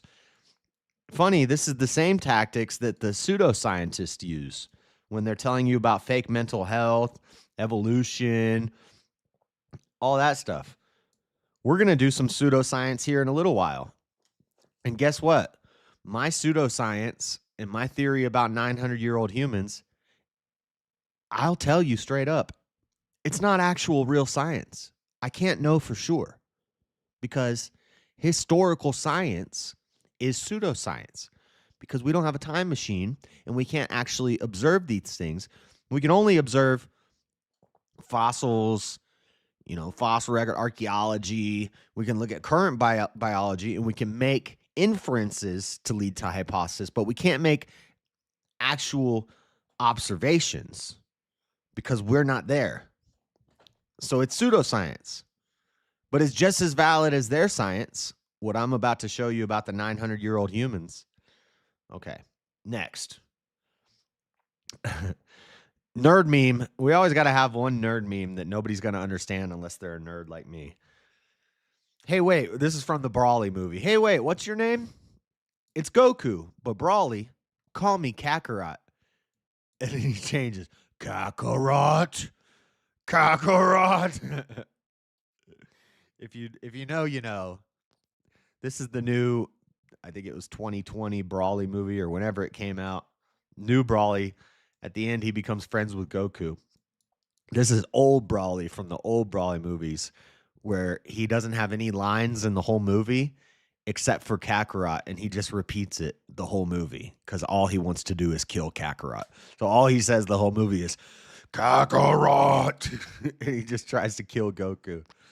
So it's kind of funny because at the end of Brawly, he says, you call me Kakarot. And then he changes. Anyway, nerd meme. Sorry, guys. Next. Safe dog handling tip. Greeting a dog. Do this. Outstretch your hand. Let him see the back of your hand. See that you're not a threat. Sniff your hand, and then you can pet him. This is what you do. This is what you don't do. You don't sniff his ass. I know you see dogs do it to each other, but if you do this to a Rottweiler on the sidewalk, you're probably going to get bitten. Don't sniff the dog's butt. Okay? Don't do it. But if you do, It's a man, baby. there's a dog, baby. Next. This is a shipping ships. This is a shipping ships. This is a shipping ship. So it's a ship made to ship ships. And it's shipping ships made to ship. So it's a shipping ships. Based. What the? Next. Here's a picture of school in the modern era. Math, reading, science, history, reading. Wait a second. Math, reading, science, history, reading. I didn't notice that. Well, there's 2 reading books for learning how to read, which is probably necessary because people don't know how to read good. They're out of reach. But you know what's in reach? You know what's right at eye level of a child? Let's talk about it. This book looks gay, genderqueer, binary, flamer, jack of hearts. These are all gay kids' books. These are gay kids' books that are put into libraries and schools. And we've been banning them from a lot of libraries and public schools. And the left says, you're basically Nazis. You're basically Hitler because you're book burning. You're banning the books. Freedom of speech. I want my freedom of speech. Shut up, bitch. We're taking this gay shit out of the schools. Sorry, I need to use my... Shut up, bitch. We're taking this gay out of the schools. No more of this motherfucking gay in the school.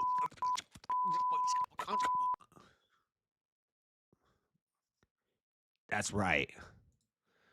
It's over. We gave you free speech for too long. You abused it. You lose it. You abuse it. You lose it. Next. Hey, are you aware that vegan diets lack vitamins A, B6, B12, D, F, K2, CLA, carnitine, carnosine, cholesterol, CoQ10, creatine, heme iron, saturated fat, and taurine? Show me the studies. Wow. Vegan as fuck. His tattoo says, vegan as oh, show me the studies. Vegan Gains would disagree with this, but Vegan Gains is just fat. Like, it's not hard to have a little bit of muscle when you weigh 300 pounds. You must eat like cookies all day. Just Oreos and garbage. He's flubby. He's flubbery. Next. There's a woman behind every successful man. That's because women don't chase unsuccessful men. Pretty much true. Pretty much true. Beta. Yep. Women only chase you when you know. Next. Wife, today, honey, my stomach is getting bigger. I think I'm pregnant. Yeah, and I know who the daddies are. Who? McDonald's, Domino's, Subway, and KFC. Damn. No, that doesn't work either. Poor lady. Next. BBC journalism training scheme. Hear no truth, see no truth, speak no truth, flat out ignore the truth. No offense, but it sounds like some fucking commie gobbledygook. Next. This guy was tired of seeing Americans with Chinese tattoos, so he showed her what it looks like to a Chinese person. Water. Water. Water. Water. Oh, your tattoo is a water. No, that doesn't work either. Poor dumb white lady. Next. A bite from a Brazilian wandering spider can cause an erection that lasts up to 4 hours. We really need to save the Amazon. It's a man, baby. Let me get one of them dang tarantulas. Dang. Let's go. Next. I really don't think it's fair that my generation had to help our parents use the printer, and now we have to help our kids use the printer. Dang, that's true, huh? Next. In the movie Inception, Leo had a wife the same age as him, proving the entire thing was a dream. That's pretty true. That's pretty true. Leo likes them young. He likes them young. But he only gets them because of his money. In reality, Leo is... Beta! Next. Choose a major you love and you'll never work a day in your life because that field isn't hiring. And you got a degree in something retarded like theater. Theater. You're a theater kid. The theater kids go to college for theater. And now they think they got the answers. You ain't got the answers, man. I've been doing this more than you. You ain't been doing the education. Bro. Bro Sway's like about to cry in the background. I love that. Next.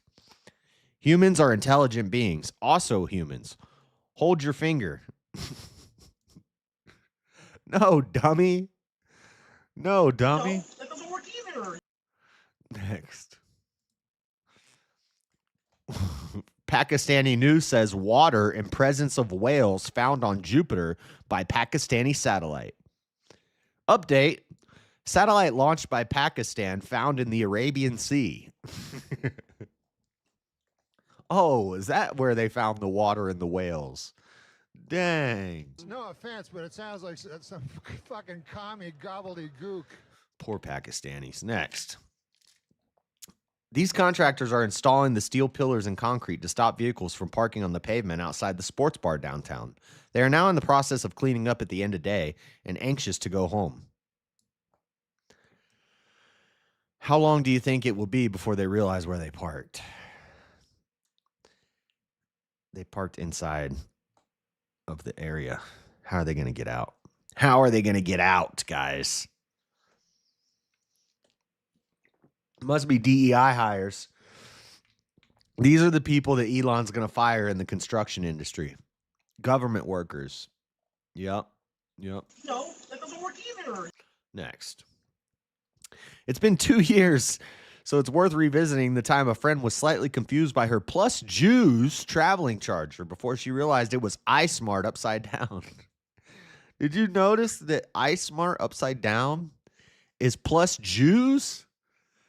Dang. I've been broke my whole life. Now money right. Shout out to the Jews. We love the Jews. Next. Between you. Hold on. Let me. Oh, I used to be able to do a Owen Wilson impression. Between you and me, there's no way a fake dog's dying on camera. It just doesn't work, period. It's got to be real. It's got to be real. Between you and me, there's no way a fake dog dying on camera doesn't work, period. It's got to be real.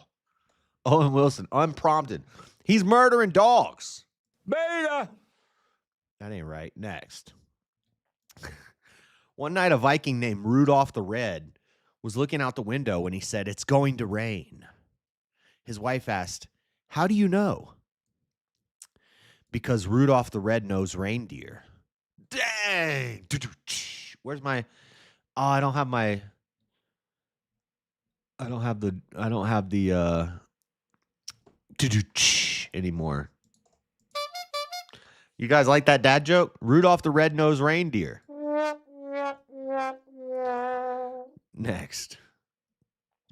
I always see more people walking into Walmart than out of Walmart. But the meat is cheap, so I don't ask questions. Soylent Green is people. What the...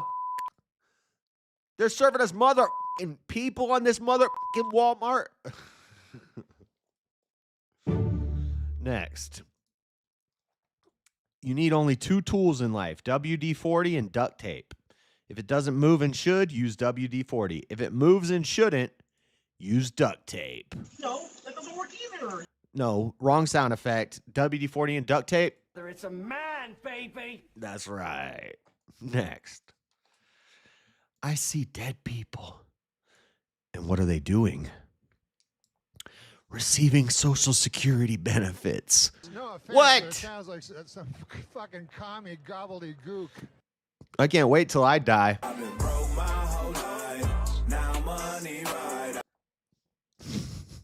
broke my whole life. Till I die. Now money's right. Next. Look at Elon Musk. It's true, there was an insane slaughter of 150 million egg-laying chickens ordered by the Biden administration. Joe Biden killed the chickens. It was a henocide. It was a henocide. You ain't got the answers, man. I've been doing this more than you. You ain't been doing the education. Bro, next. Oh, Neo-Gastonianism. Gaston was a village hero. He provided food, rejected thoughts for a respectable woman, wanted to start a family, and died protecting the village from a werewolf and his prisoner. Hashtag justice for Gaston. If you don't know, shout out to John Doyle. We've reviewed it on the channel.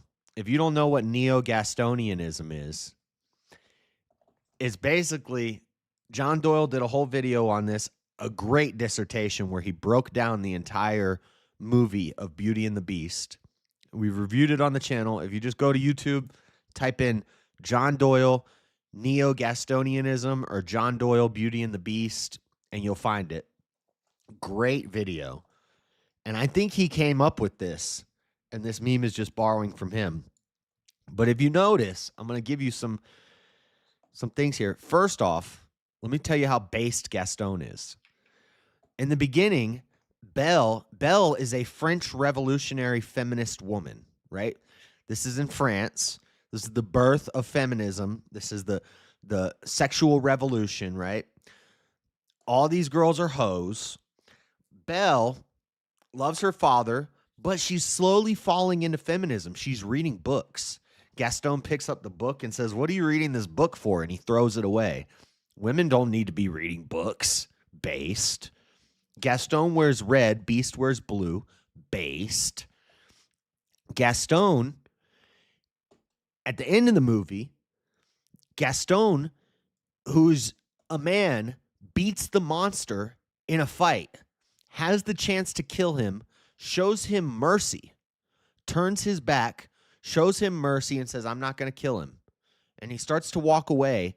And then Beast comes up behind him and attacks him and kills him while Gaston is showing mercy. Beast is a beta simp furry. He's the rich elite who lives in the castle. He's a pretty boy who turns into a furry and a monster. And he's a simp. And he's a beta. He's scared of women. He's a loser.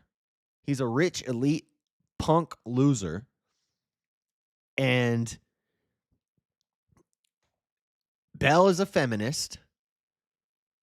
Gaston is the alpha male based Chad who, wants to marry a woman and start a family, ignores all these hoes who are in love with him. All the hoes love him.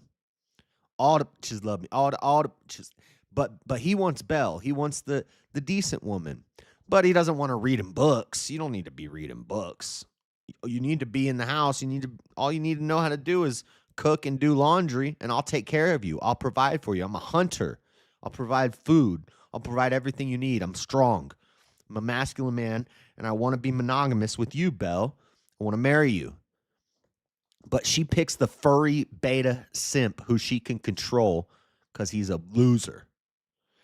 And Gaston has the chance to kill him, beats him in a fight, has the chance to kill him, shows him mercy, and Beast runs up behind him and kills Gaston. It's BS. It's nonsense. So, in reality, the movie, not all Disney movies are degenerate and lame. Beauty and the Beast is actually a based movie if you watch it with the right mindset. If you understand that the Gaston is not the antagonist. Gaston is the protagonist. Belle and Beast are the antagonists. Gaston is the hero. These are the villains. Belle and Beast are the villains that led to the downfall of all of the Western world. Gaston is the last alpha male left. If you watch it with that mindset, it's actually a really based movie. And it shows the downfall of the West. All the Beast did the whole movie was cry like a bitch about a rose. Yeah, a friggin' flower. Facts. He was a twink turned for furry. Exactly. Yep. And Gaston was a Chad. Next. Baby Jacob, baby Esau. What the? Poor Esau. Poor furry boy. But Esau looks cute, or Jacob looks cute. He looks innocent and cute and nice, but he's actually the swindler, the deceiver, the heel catcher, Israel. Dun, dun, dun. Next. Oh, look, it's a show about a guy dating multiple women at once, watched by women who hate guys who date multiple women at once. Wow, shocker. Kind of like how women say they don't like aggressive, misogynistic men who treat women badly. But if you look at their favorite type of corn to watch, it's all like grape corn. They watch grape corn. They watch corn where the guy comes in and grapes the woman. It's like one of the most watched types of corn by women. I don't even know why women are watching corn, but we live in a degenerate post-Belle and Beast world. But they read books like 50 Shades of Grey. They read books about criminals who end up graping the woman and she falls in love with them. They love that stuff. They just pretend like they don't. Damn, women are crazy.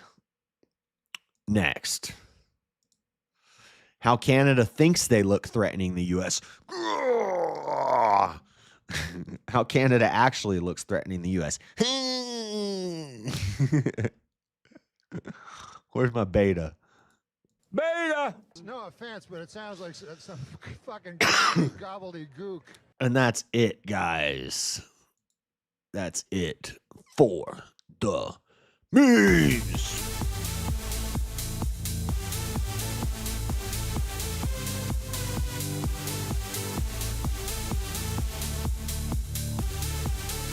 All right. Enough of that. Okay. Facts. What up, trucking dude? All right. Let's do rapid fire news, and then I'll tell you guys. I'll give you guys my evidence that humans live 900 years. We talked about it before in the live streams, but I'm gonna really break it down for you. Daddy Jub didn't believe me. He was asking me for the research. Oh, I got the research. First, let's do rapid fire news, just some small stories from across the nation, some local news from where I live, and some funny reels to start off with. Let's look at some funny reels here. Notice your shirt says pastor and cowboys. Yes, sir. How's that possible? I thought pastors weren't supposed to be gay. Sir, I can't help but notice One more time. your shirt says pastor and cowboys. How's that possible? I thought pastors weren't supposed to be gay. Got him. Got him. Okay, check this out. Señor se leva el niño. The woman, something with the boy.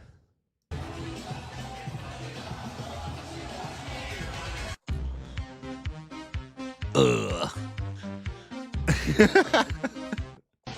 One more time. Sweet dreams are made of these. Babies at a rave.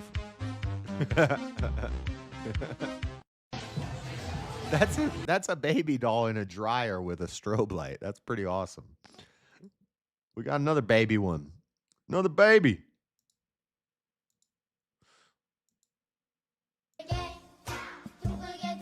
Hold on.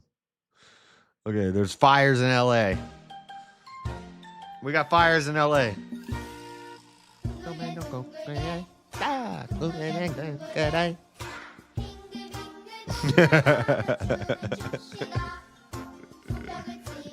Ooh, where are we going? That's Dora the Explorer there. She's going on an adventure. A JS Urban Adventure. One time when we had an intimate moment. This is the coolest couple that I've ever seen. She threw me against the wall. I was not expecting it. So I just want that to be known. Dang. Aggressive woman he's got. She is a freak. In all the sheets, every layer. I had to get some meds. So yeah.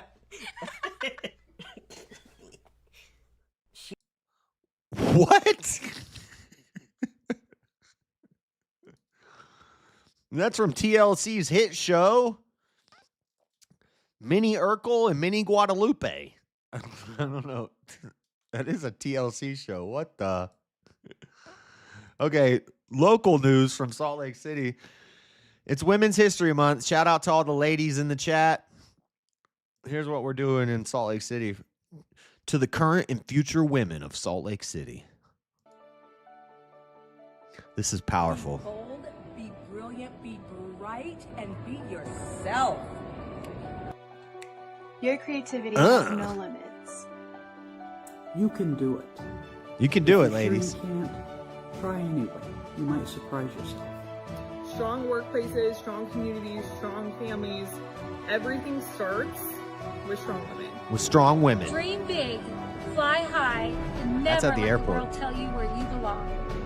No job is off limits. That's Always not say Trump. yes to opportunities because you never know where they'll lead you. The audio is horrible in this video, by the way. I don't speak that language. What do you say? Lead boldly. You belong It's America. in every room where decisions are made. You deserve to be here. So take a Happy space. Women's History Month, ladies. Lead with confidence. You belong here. Wow. There's our Marxist mayor. And your needs are as important as any man's. If I can be a mayor and a council member, you can too. One woman can make a difference. But together we can change the world. One woman can make a difference, but together we can change the world. If she can be a mayor and a councilwoman and a woman, so can you. There's one comment here. What's this comment say? Oh, it's not my comment. Did they delete my comment? Hold on. I put a comment here. I think they deleted my comment. What? I put a comment in here and it's gone. I said, what is a woman? Mayor, the people want to know, what is a woman? Because, I don't know, it seems like lately, a lot of them have penises. What is a woman, Mayor? They deleted my comment. It had more likes and more laughing emojis than any other comment. They deleted it. Be Utah fool. Oh, they left that one up. Be Utah fool. That's so gay. I commented and I said, "What is a woman?" That lady was our mayor. She's an evil Marxist woman, and her brother is a real estate developer.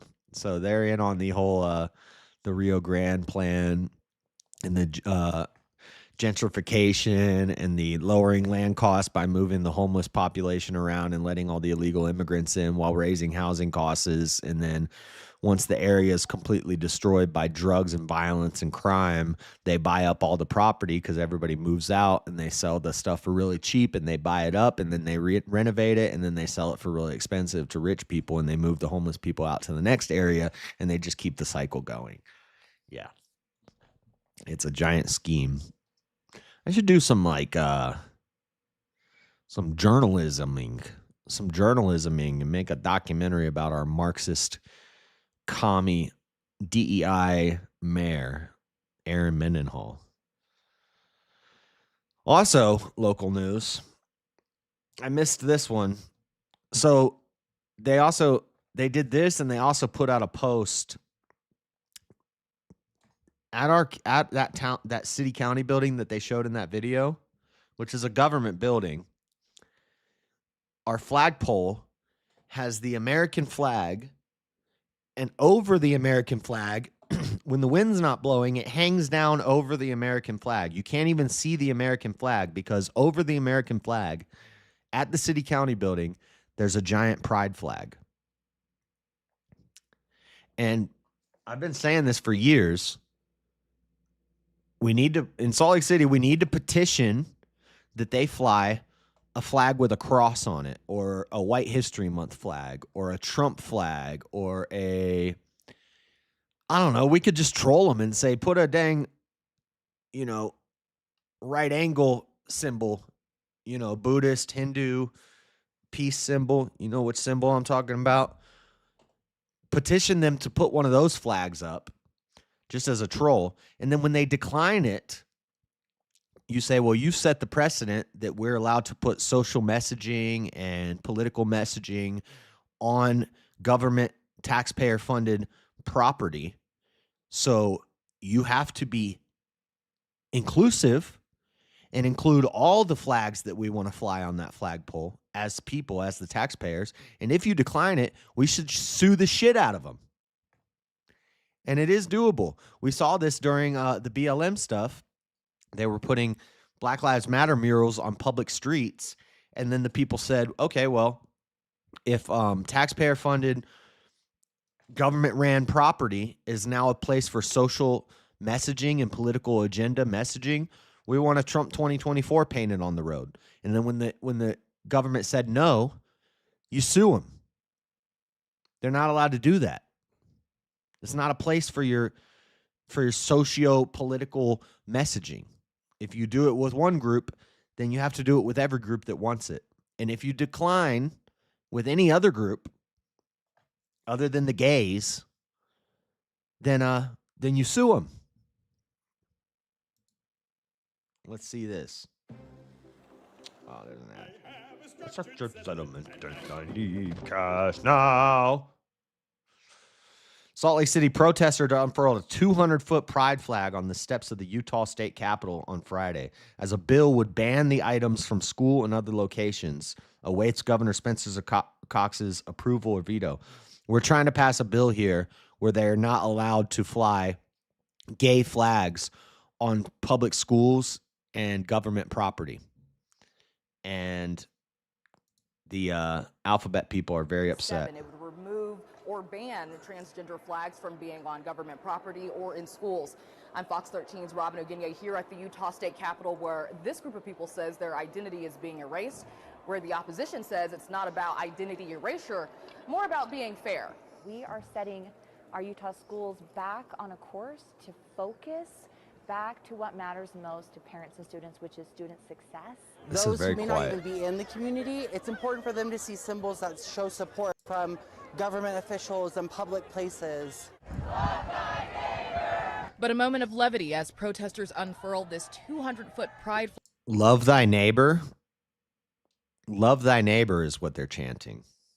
flag on the steps of the Capitol as Republican Representative Trevor Lee's HB 77 awaits Governor Cox's approval or veto. This after Senator Dan McKay's bill to ban pride flags I should have went to that one. failed. That During was last must have been year's 2 weeks legislative ago when it session. was snowing. Lee's bill initially only applied to schools, but the expanded version of the bill would ban So who's any paying for all these non-sanctioned flag flags? from all public schools and 50, government 51. buildings. I'm trying to The find bill out who's passed the House funding in them. February on a vote They're of doing 49 protests to 20. every week. It passed the Senate Thursday morning by a vote of 21 to 8.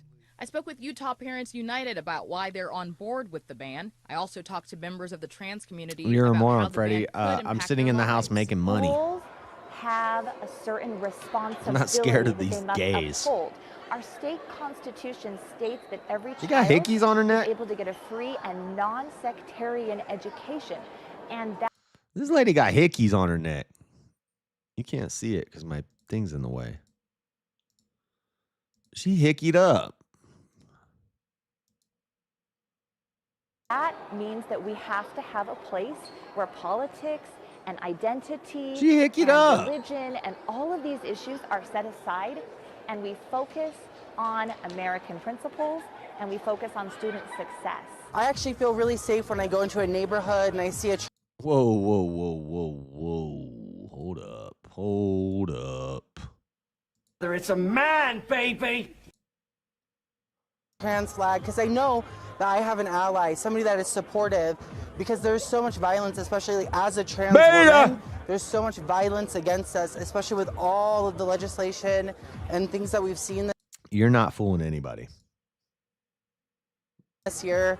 When you see that, it makes you feel like if something did happen, I know that there's somebody on my side who would stand up for me.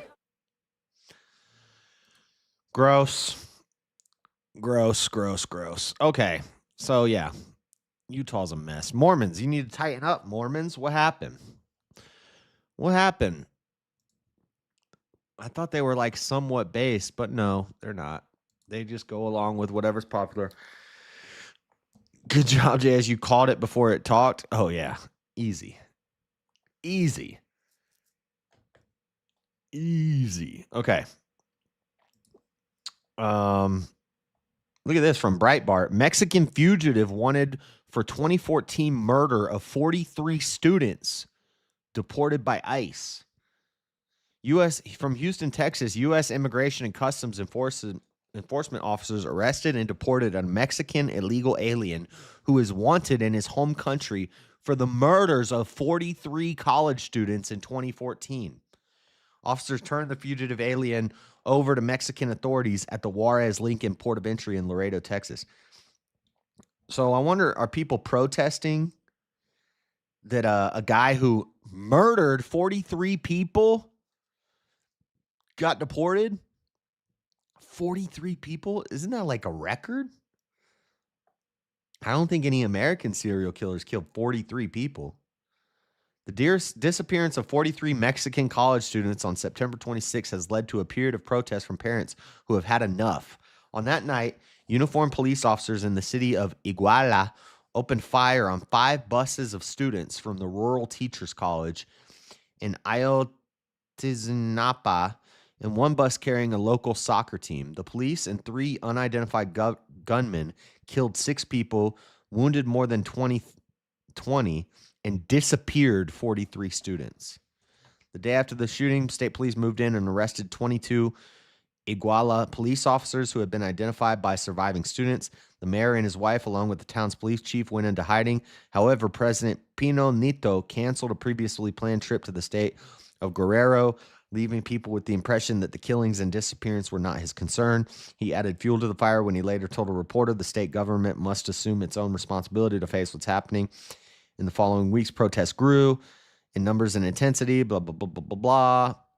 Anyway, so they found one of the guys involved in this disappearing of 43 people, injuring 20, murdering. They all did. That's crazy. Here's another funny story.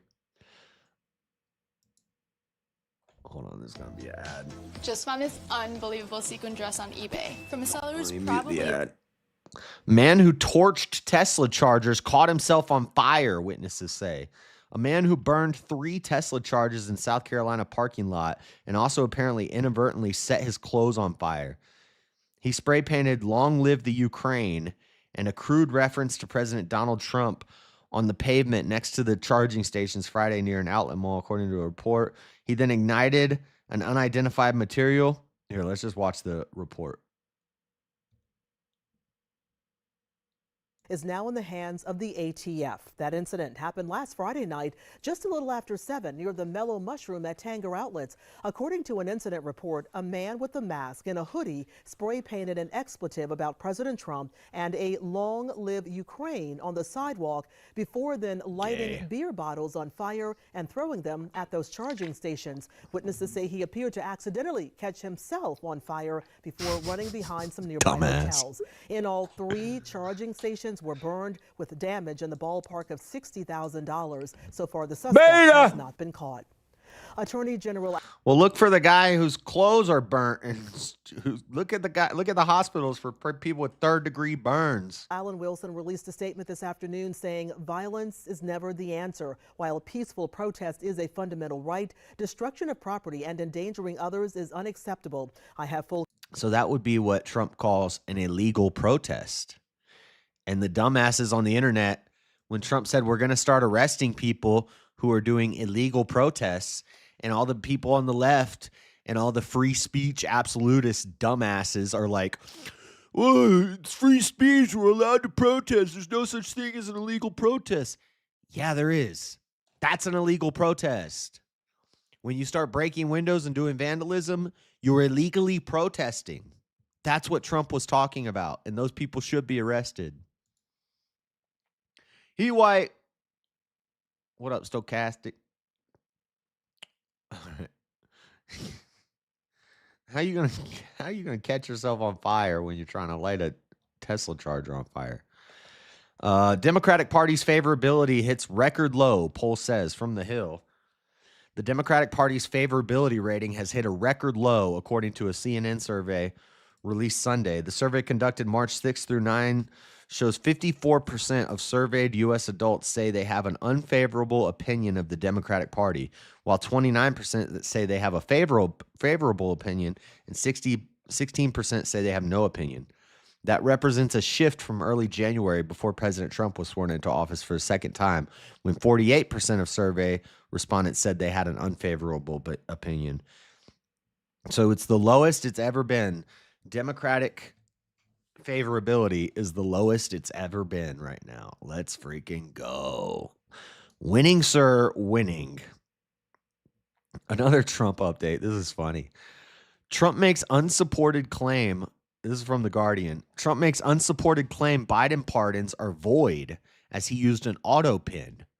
The president claims without evidence that January 6 panel members, the January 6 commission that Trump said they were going to go to jail, and then Biden pardoned them.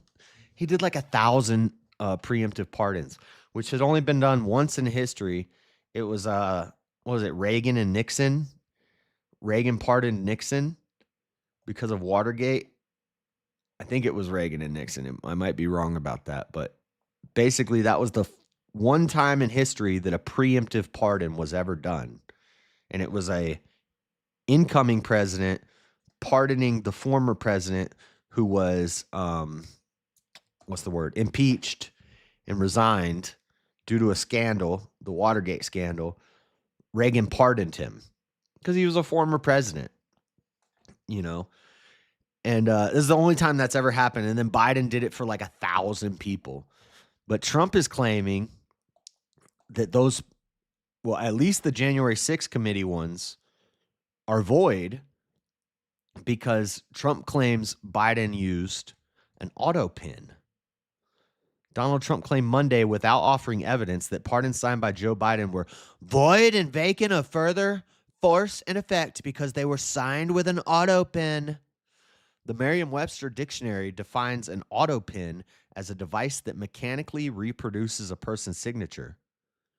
Trump made his claim in a post to social media platform that used his abusive nicknames for Biden and members of the House January 6th committee, writing, "The pardons that sleepy Joe Biden gave to the unselect committee of political thugs and many others are hereby declared void, vacant, and of no further force or effect because of the fact that they were done by autopin.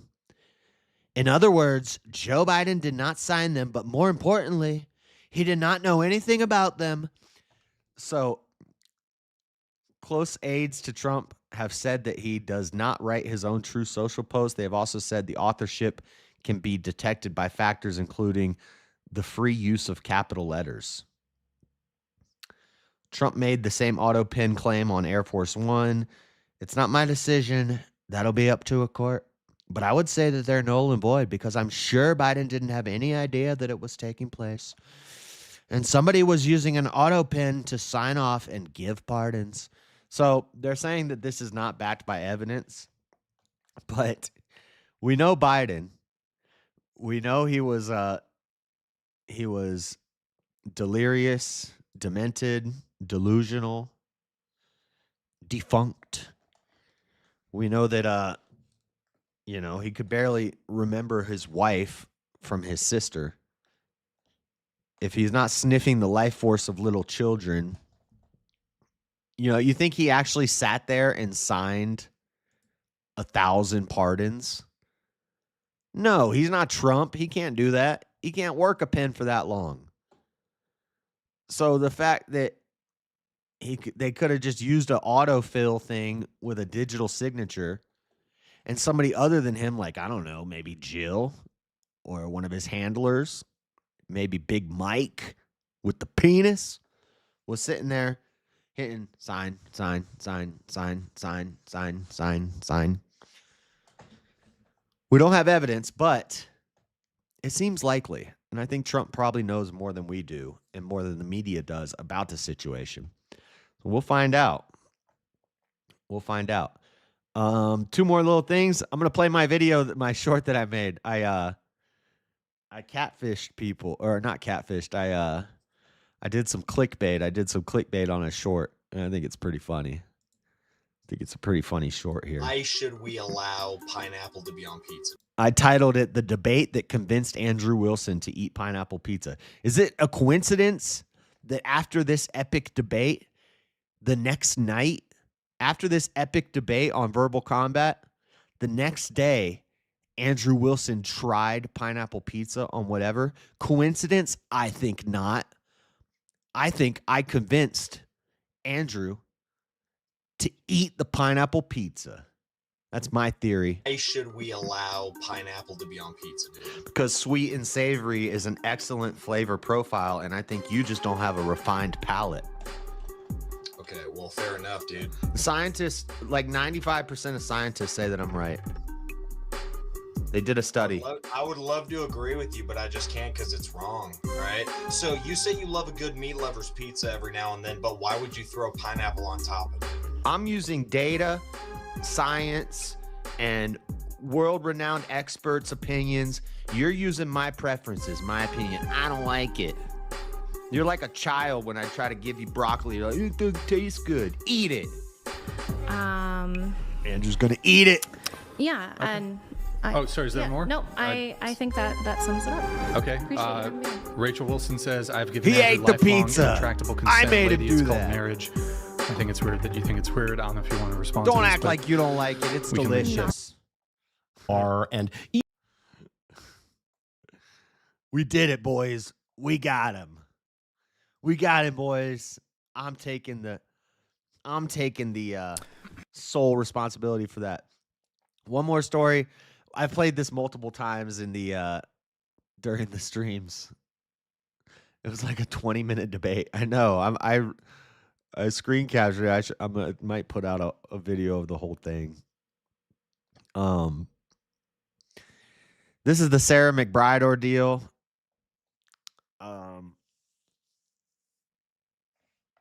And we played this before, but Rome pointed out something that I did not catch. A lot of people haven't caught this, and I'm going to point it out to you right now. This is Sarah McBride is a transformer, more than meets the eye. You know, Sarah McBride. It's a man, baby. And Trump said, you know, we need to use proper proper pronouns, not this made up bullcrap where we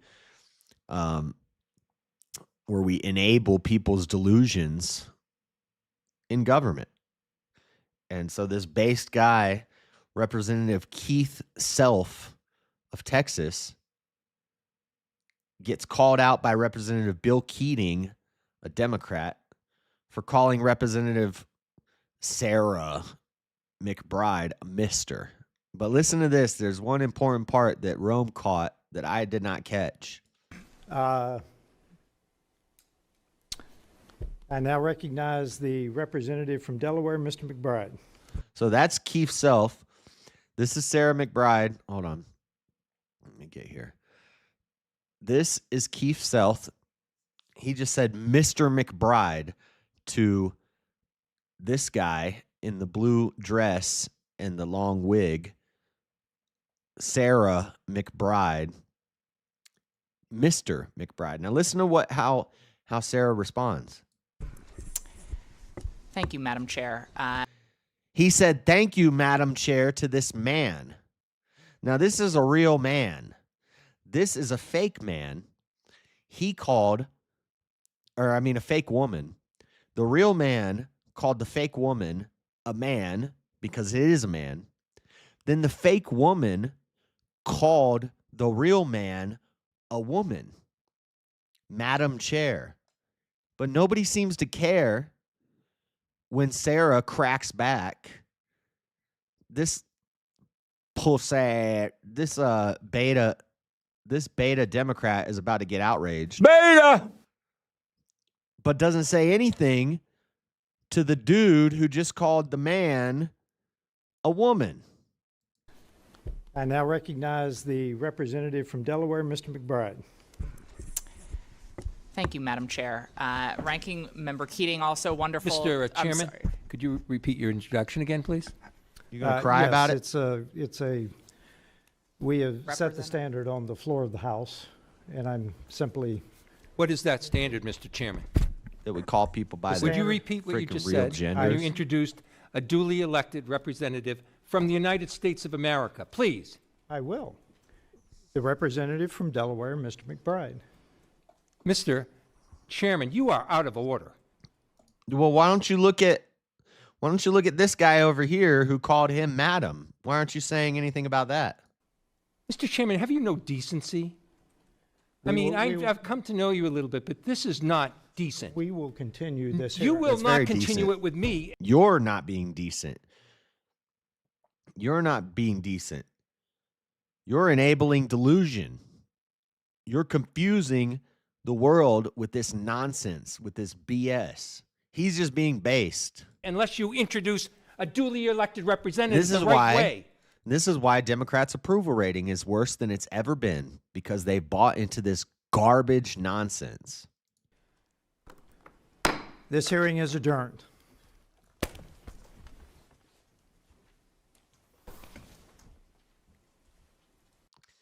Like, now we can't get stuff done in the government because people don't know that they have penises?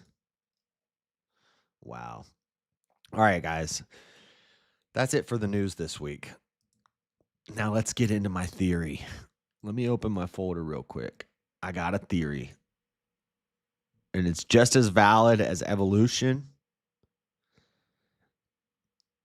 You know, a lot of Christians will read the Bible and they'll try to use science to justify things. And they'll try to say, well, maybe this or maybe this, and science doesn't agree with this, so I can't agree with this. And they'll use modern science and they'll just erase biblical history. For example, 900-year-old humans are in the Bible. Methuselah was the oldest living human. Noah lived something like 800 years. Methuselah lived like 960 years. He was the oldest living one. And I told my little brother, yeah, I think humans used to be 900. They used to live pre-flood, humans, before God limited the lifespan to about 120 years, which to this day Post flood, some biblical people lived to be a little older than 120, but you see the lifespans rapidly get shorter and shorter. And now, the oldest living human on record that isn't from the Bible, somebody that we actually have studied, I believe it was 123 or 127, maybe. I think it was 123. 120s. You're not going to get much. We're not seeing anybody live to 130. Your 120s, you're going to die. For sure. Probably way before then. Average lifespan is about 70. But so people say, how do you justify the 900-year-old humans in the Bible? Some people will say things like, well, maybe they didn't have a concept of what a year was. Maybe it was seasons. Well, if it was seasons, they at least recognized 2 seasons. Maybe they didn't have winter, spring, summer, fall in that region. Maybe where they lived, it was just like cold time, warm time. That would still be 450 years if they were counting 2 seasons. If they were counting 4 seasons, then that would be about 120 years. But then it wouldn't make sense if it was 4 seasons, we divide 900 by 4. No, it's still like 200 years. Divide 900 by 4, what is that? 225? So that's still 225 years. That's still a long time. But I believe they definitely knew what a year was, and it was about the same, give or take, leap years. Maybe they had one less month or something like that. Gregorian calendar change, things like this. But I'm pretty sure they had a basic understanding of what a year was based off how the stars move and the sun moves and the season changes. They understood what a year was. Season changes would have also been different pre-flood because of the separation of the waters. Radiation levels would have also been much lower pre-flood due to the separation of the waters. The waters above would have blocked out a lot of the radiation from the sun, less cancer. People could have lived longer. Less crazy storms. The earth is like a terrarium. It's encapsulated in this ball of water. There's less storms. There's no like hurricanes. There's no tornadoes. All of these events are post-flood events. God rained fire down on them occasionally, but there weren't hurricanes and tornadoes and stuff. This was a curse that happens post-flood. It wasn't even rain. The ground was the plants in the ground was watered by the mists over the ground. That's Genesis 3:6, I believe, maybe somewhere in there. So all these things explain how humans would have lived much longer. That's how you explain how humans could have lived longer pre-flood. Okay? Maybe their years were a little shorter, but still, it's at least 450 years. I'm thinking 900 years. All those things explain how it's possible. But here's the question. The question is, why do we have no fossil record that shows 900-year-old humans? So let me read this from Reasons to Believe. It'll give us a little bit, and then I will break down the theory in depth for you. We're going to read a couple things, and then I'll show you the evidence. So, why aren't there 900-year-old human fossils? You don't really believe that humans live to be 900 years old, do you? A well-known local atheist posed this question last spring when I spoke in Albany, New York. For many skeptics, the long lifespans recorded in Genesis chapter 5 and 11 seem absurd. If anything, anthropological evidence seems to indicate that humans who lived just thousands of years ago had shorter lifespans than they do today. Yet conservative Bible scholars affirm that a literal reading of these passages teaches that the first human beings lived to be several hundred years old. And it was only after the flood that human life expectancy decreased to a maximum of 120 years. How do we resolve this conflict? Recent advances in biochemistry of aging and new astronomical insights into changes in Earth's radiation environment, that's less radiation due to the separation of the waters, make such long lifespans scientifically plausible. These advances, however, raise a fundamental question. If the biblical account is correct, then why aren't there any 900-year-old human fossils? New research offers a possible explanation. Now, this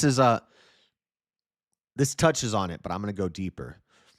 Anatomists from Japan have developed a new method to determine the age of humans at the time of their death based on analysis of the ilium, one of the bones of the pelvis.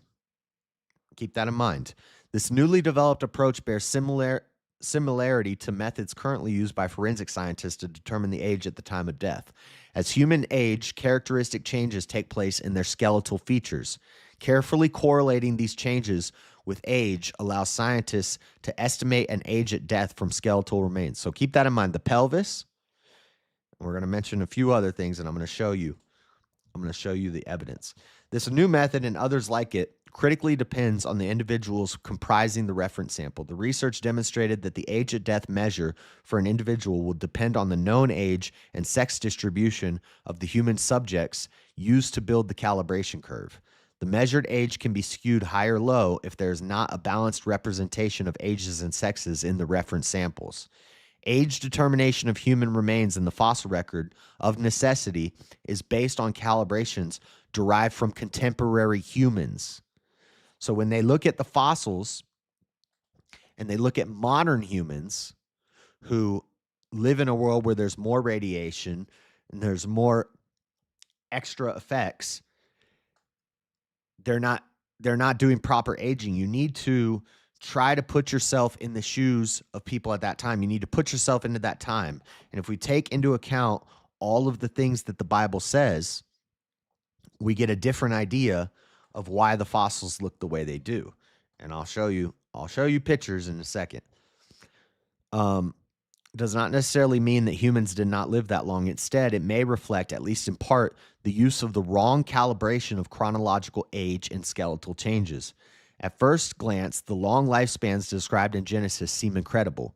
Yet with adjustments of age determination methods, along with advances in biochemistry and astronomy, this biblical teaching seems more plausible than ever. My response to this neighborhood skeptic: yes, I do believe that humans live to be 900 years old, and here's why. Here's why. Let me show you. From QDC News, Quad Cities Daily, did you know the human skull never fully stops growing? So here's some pictures. Let me see if I can zoom this in. What's the hotkey to zoom?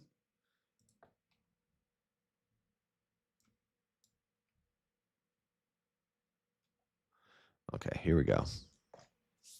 All right. So this is a child's skull. This is a 5-year-old skull. This is a 14-year-old skull. This is an adult skull. And this is an elderly person's skull. Now, some sources will tell you that the skull, that the body stops growing around the age of 20. But we know that the skull, the plates in the skull continue to move. The forehead moves forward, the brow line strengthens, and your head grows outward and widens. Okay? That's one fact. Let me zoom this out. So look at the elderly skull compared to the adult skull. Your skull continues to grow and change. See how the brow line has gotten broader? The skin of your face will start to droop off of your brow line because your brow line will start to protrude. See how this has a wider, shorter skull instead of the longer, thinner skull of the adult. It starts to shrink. By the time most of us reach age 20 or so, the bones in our body are pretty much done growing. The growth plates that cause us to put on inches in our youth are now hardened bone. And in fact, here's another thing. Adults tend to drop an inch or two in height as worn out cartilage causes our spines to shrink over time. However, there are a few bones that buck this biological trend. Skulls, for example, never fully stop growing, and bones also shift as we age. A 2008 study from Duke University determined that as we grow older, the forehead moves forward while cheekbones tend to move backwards. As the skull tilts forward, overlying skin droops and sags. Listen to this. The skull isn't the only bone that has a positive correlation with age. Human hips also continue to widen as the decades pass, meaning those extra inches aren't only due to a loss of youthful metabolism. In 2008, researchers from the University of North Carolina School of Medicine discovered the hips continue to grow well into our 70s and found that an average 79-year-old's pelvic width was 1 inch wider than the average 20-year-old's. So while it's mostly true that humans stop growing after the age of 20, nature always likes to throw in a few exceptions to the rules. So, skull widening, forehead moving forward, brow line increasing due to the movements of the plates in our skull, hips widening outward, your pelvis bone, which what we just read, studying the ilium, which is a pelvic bone, the hips, the width of the hips can help us estimate the age of humans. One other thing I want to show you. Spinal compression. As people age, the spine can experience compression due to factors like disc degeneration, bone spurs, and spinal stenosis, leading to pain, numbness, and weakness. So, if you've ever seen an old person, you start to get shorter as you age. You might get a little hunchback. You start to lean forward. Your back goes up. Your forehead gets bigger. Your brow line gets stronger. And your hips get wider. This is all scientific fact. From 20 to 70, you can look at this happening in people. You can observe this happening. So, what do you think a human who lived to be 900 years old, considering the spinal compression, the cartilage, and the impacting of the bones in the spine, the plates in the skull continuing to move, and the hips continuing to widen, what do you think that a 900-year-old human would look like? Well, I'll show you what they would look like.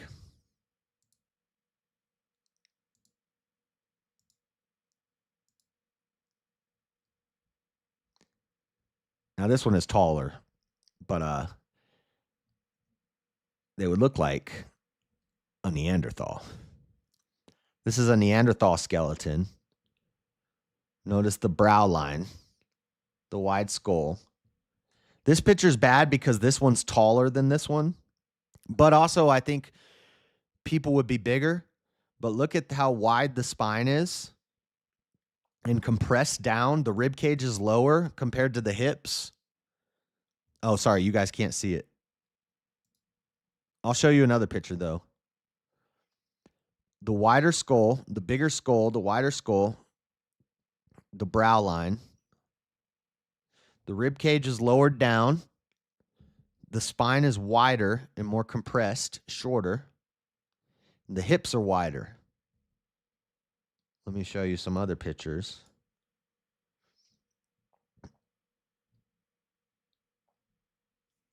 There's a naked guy. This is the one.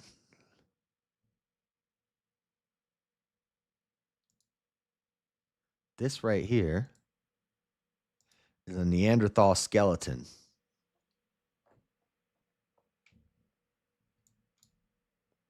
Brow line, wide skull, low rib cage, compressed spine, widened discs on the spine, wide hips flaying outwards.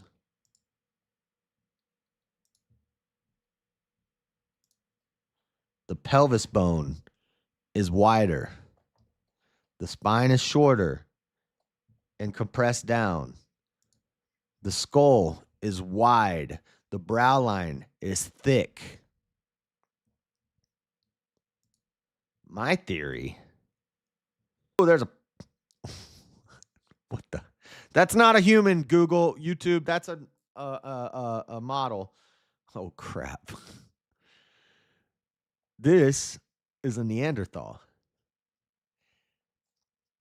the theory is, and this is not just my theory, I didn't just make this up. I've just done, I've gathered it all and compiled all the data for you.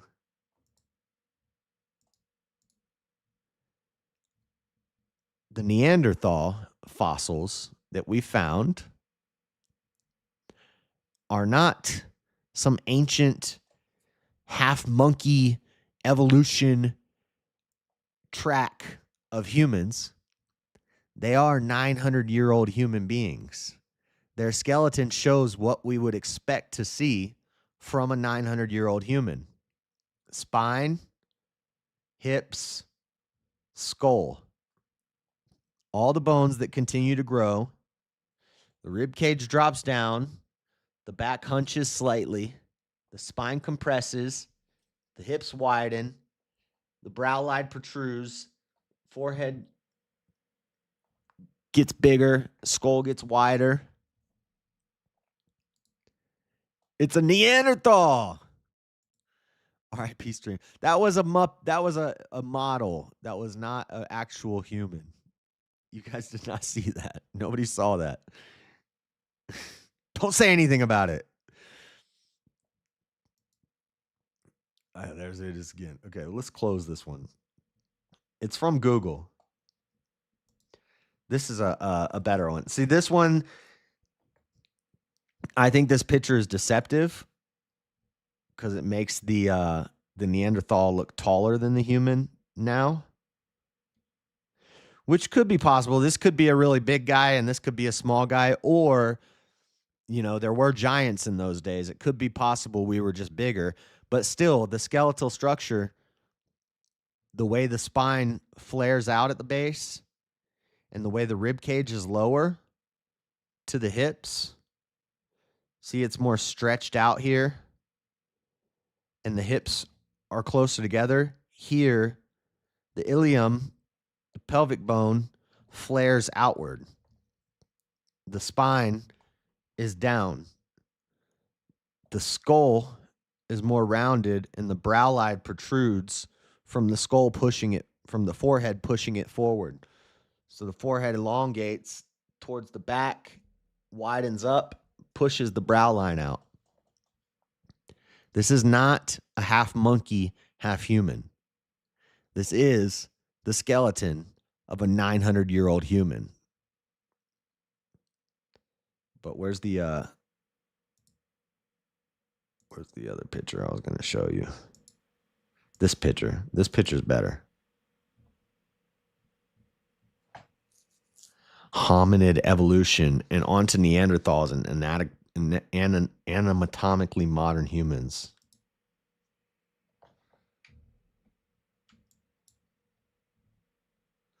Side by side with an ancient relative. Low brain case, high brain case, large nasal aperture, longer collarbone. This could be due to gravity and time pulling the shoulders downward. As the back gets lower, the collarbones stretch out as they grow. Flaring hips, hip bones narrow, hip bones flaring. The hip bones continue to grow for our entire lifespan. If somebody lived to be 900 years old, we would expect to see wide, flared out hips. The spine, long trunk, they call this the trunk. Long trunk, short trunk. We would expect to see a short spinal trunk due to compression of the discs, less cartilage deterioration, spinal compression. We would expect the discs to widen up as they are here and shorten and condense. Cylindrical and conical rib cage. See, the rib cage differences could be due to time. You know, we say that all these other bones don't stop growing, but that's because we're only observing up to 70 years. We don't know that over gravity and over time, your jaw changes throughout your life too. Like those are just the bones that keep growing, but our bones and our muscular structure and our body structure, it all changes over time. So as your spine gets down and your hips widen and you get more lower towards the ground, your center of gravity changes. Gravity's pulling your chest downward all the time. It would make sense that your rib cage would also expand a little bit. But the most important thing, long lower and shorter lower legs, this could be due to cartilage in the knees, less cartilage in the knees, and compression on the knees, making you shorter, making your legs slightly shorter. This Neanderthal is just a 900-year-old human being. Fact check. True. I'm right. Science is wrong. I'm right. Using historical pseudoscience, I figured it out. We have one more article I'll read here. The Bible teaches quite plainly that early patriarchs often lived to be nearly 1,000 years old and even had children when they were several hundred years old. Along with American composer George Gershwin, many people find it difficult to believe that Methuselah lived to be 969 years old. Nevertheless, the Bible teaches quite plainly that the early patriarchs often lived to be nearly 1,000 years old and even had children when they were 700 years old. Similar claims of long lifespans are found in secular literature of several ancient cultures, including the Babylonians, the Greeks, the Romans, the Indians, and the Chinese. But even a lifespan of nearly 1,000 years is sadly abbreviated when we consider that God initially created us to live forever. According to the Bible, God created the first humans without sin. For 15,000 years after creation, men lived such long lives that most were either contemporaries of the first man, Adam, or personally knew someone who was. The 10 patriarchs, excluding Enoch, who preceded the great flood, lived an average of 912 years. Lamech died the youngest at age 777, and Methuselah lived to be the oldest at age 969. The Bible records a progressive decline in the lifespans of the patriarchs from Noah, who lived to be 950, until Abraham at 175. In fact, Moses was unusually old for his time because Moses lived to be 120, because when he reflected on the brevity of life, he said, "The days of our lives are 70 years, and if by reason of strength they are 80 years, yet their boast is only labor and sorrow, for it is soon cut off and we fly away." And that's Psalms 90:10.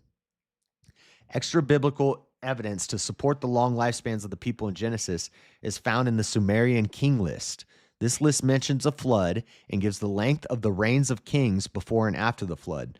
There are many striking parallels between the Sumerian king list and Genesis, such as a flood event, numerical parallels between the pre-flood biblical patriarchs and the antediluvial kings, and a substantial decrease in lifespan of people following the flood. One author on this subject concludes it is highly likely that the biblical account was derived from the Sumerian in view of the differences of the two accounts and the obvious superiority of the Genesis record, both in numerical precision, realism, completion, and moral and spiritual qualities. So why would you not assume that the Sumerians copied off of the Genesis account? If the Genesis account is more numerically precise, realistic, more complete, and has more moral and spiritual qualities, I think the Sumerian account is stolen from the Genesis account. But they'll say because it's older. Well, maybe we just haven't found the older evidence yet. It is more likely that the Sumerian kings list was composed using Genesis for numeric. Well, there it is right there. It says it right there. That's exactly what I thought. Obviously, the book of Genesis would only be used if the person writing the list believed it to be true historical account containing accurate information. So the fact that the Sumerians likely copied the Genesis account in their account of the Diluvian kings is evidence of the authenticity of the Genesis account, because why would they copy it if it was fake? They would deny it.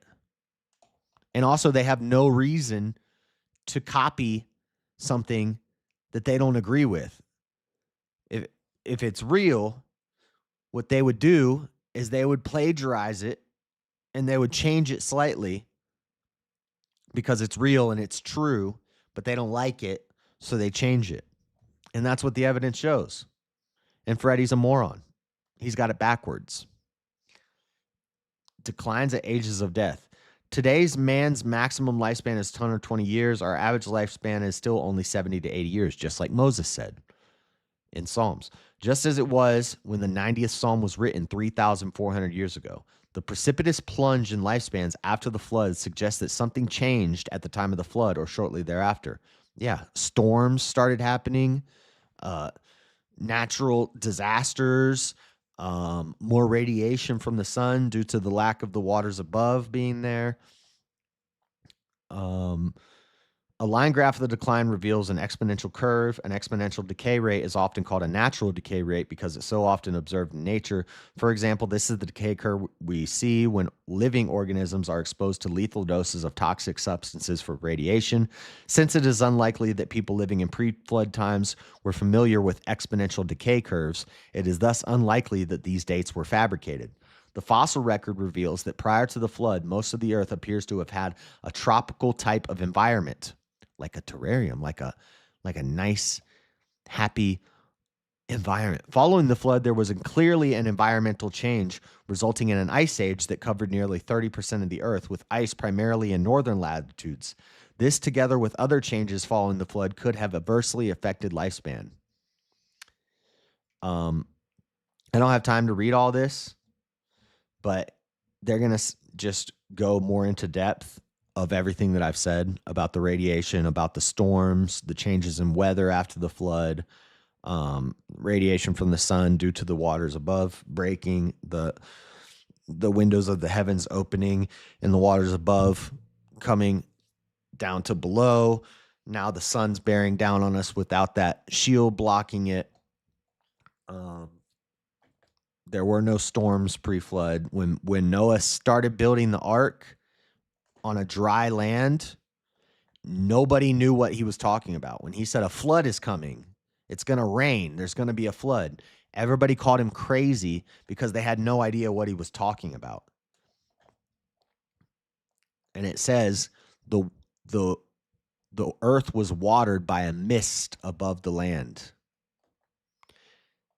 A terrarium, if the lid of the terrarium were water, then condensation would not happen in the same way that it does on a terrarium. So if there was like a layer of glass around the earth, then evaporation, condensation, the water would condensate on the glass lid, and then precipitation would happen. Once it got too heavy, it would fall down as rain. But if there was a layer of water up there, that would not happen because the condensation would hit the water and it would absorb into it. Therefore, but the sunlight shining through that water would cause humidity in a tropical environment where the plants would be watered from humidity. The air would have been thick with water. It would have been humid, and fog and a mist in the morning time. When it cooled down at night and it started to heat up during the day, there would be a layer of fog over the earth. That's the mist that watered the ground in Genesis. It all makes perfect sense to me. What if people doubled in size once they hit 80? It's a Neanderthal. And that's it, guys. That's the theory in its completion. There's also this semantic scholar here has a list of papers and PDFs and citations, 104 references, 10 citations. These citations are basically papers and scientific studies and analysis that people have done Some debunking this idea, some supporting this idea, many supporting. So like,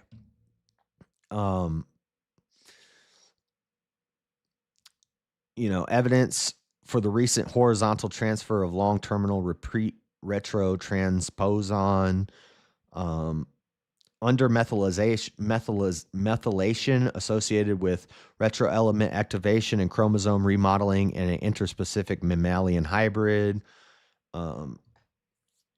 retrotransposons and the evolution of mammalian gene expression, genome evolution of wild barley, all of these studies and stuff, you can put it together. Some of it supports this idea and shows how we're aging the fossils, and some of it's debunks. More abundant than stars, an introductory overview of creation microbiology, the chimpanzee genome and the problem of biological similarity. Let's see. It is found that creationist genomics requires 3 important theories that still need to be developed. Further fruitful research can commence. And the most promising candidate for explaining biological similarity is a modified form of Remind's message theory. Holistic geology before, during, and after the biblical flood.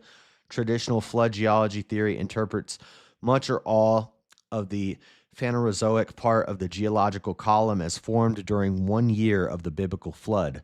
Some geological and paleontological data. So, a critique of current anti-ID arguments and ID responses. And all of these are PDFs. Biology and philosophy, theology and science, geology, biology, the aging process, rapid post-flood intrabaraminic diversification caused by altruistic genetic elements. So, transposition of genetic material is proposed as a solution to the problem of rapid post-flood diversification of baramins, and 13 biological phenomena are discussed in conjunction with evolution, creationist theories of diversification, and the aging hypothesis. So, I don't have time to go into all of these with you guys. I've read through some of these. But if you want this link, ask me for it. I'll send it to you. This link has you can download all the PDFs on the studies that support what I'm saying. I'm not just making this stuff up. I'm not making this stuff up about radiation pre-flood. I'm not making this stuff up about no storms and no rain pre-flood. I'm not making this stuff up about the fossil record. I'm not just pulling this out of my butt. There's a lot of data. Now, there is data to debunk it. There is, data from the opposite side, but all of them are equally viable because this is historic pseudoscience. We don't have a time machine, so we can't go back and study it. The point is, this is just as valid a theory as evolution. The biblical accounting, there is historic science and pseudoscience that supports everything the Bible says. Just like they can make up theories about evolution and how the world began with the Big Bang, we can make up theories based off of the Bible that are supported, and there is evidence that we can observe today, but we can't observe it back then, so we can't be sure, just like they can't be sure. That's the point. The point is, everything I just said is as valid a hypothesis as, well, I don't even know if it's a hypothesis. It's just not testable because we don't have a time machine. But my hypothesis is just as valid as their hypothesis. And there is science to back it up. Well, pseudoscience. So that's all I got for you guys. That's my 900-year-old humans are actually Neanderthal fossils theory with a little bit of my pre-flood world theories tied in there. None of those theories are original theories. I've just developed them and added a few things to them and kind of made them my own and adjusted using the evidence. You know, it's historical science, so I'm allowed to pick and choose which studies I want to go with and which ones I don't. The same way evolutionary scientists do. They do the same thing. So I'm not, you know, it's not hypocritical. I'm doing the same thing they do. But that's it. What do you guys think? You agree? You better. You better agree with me. All right. I gotta go, guys. It's almost 9 o'clock. I gotta get to work. Wouldn't we drown? No. Have you ever been to Florida in the summer, Robert? It's just humidity. It's just thick humidity and fog. You've never been in fog before? It's not like you're walking in water. It's just heavy humidity. It's actually good for you. Heavy humidity and thick fog in the morning. It's like you people have never seen fog over the ground. You never seen dew on the grass in the morning when it didn't rain? Come on. All right. Let's see if I can raid somebody. Sorry, I was joking. Oh, shut up.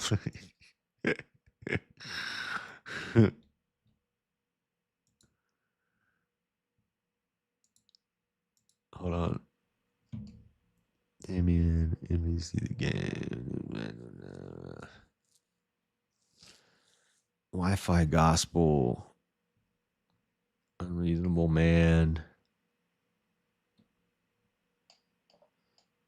God or luck. Open panel.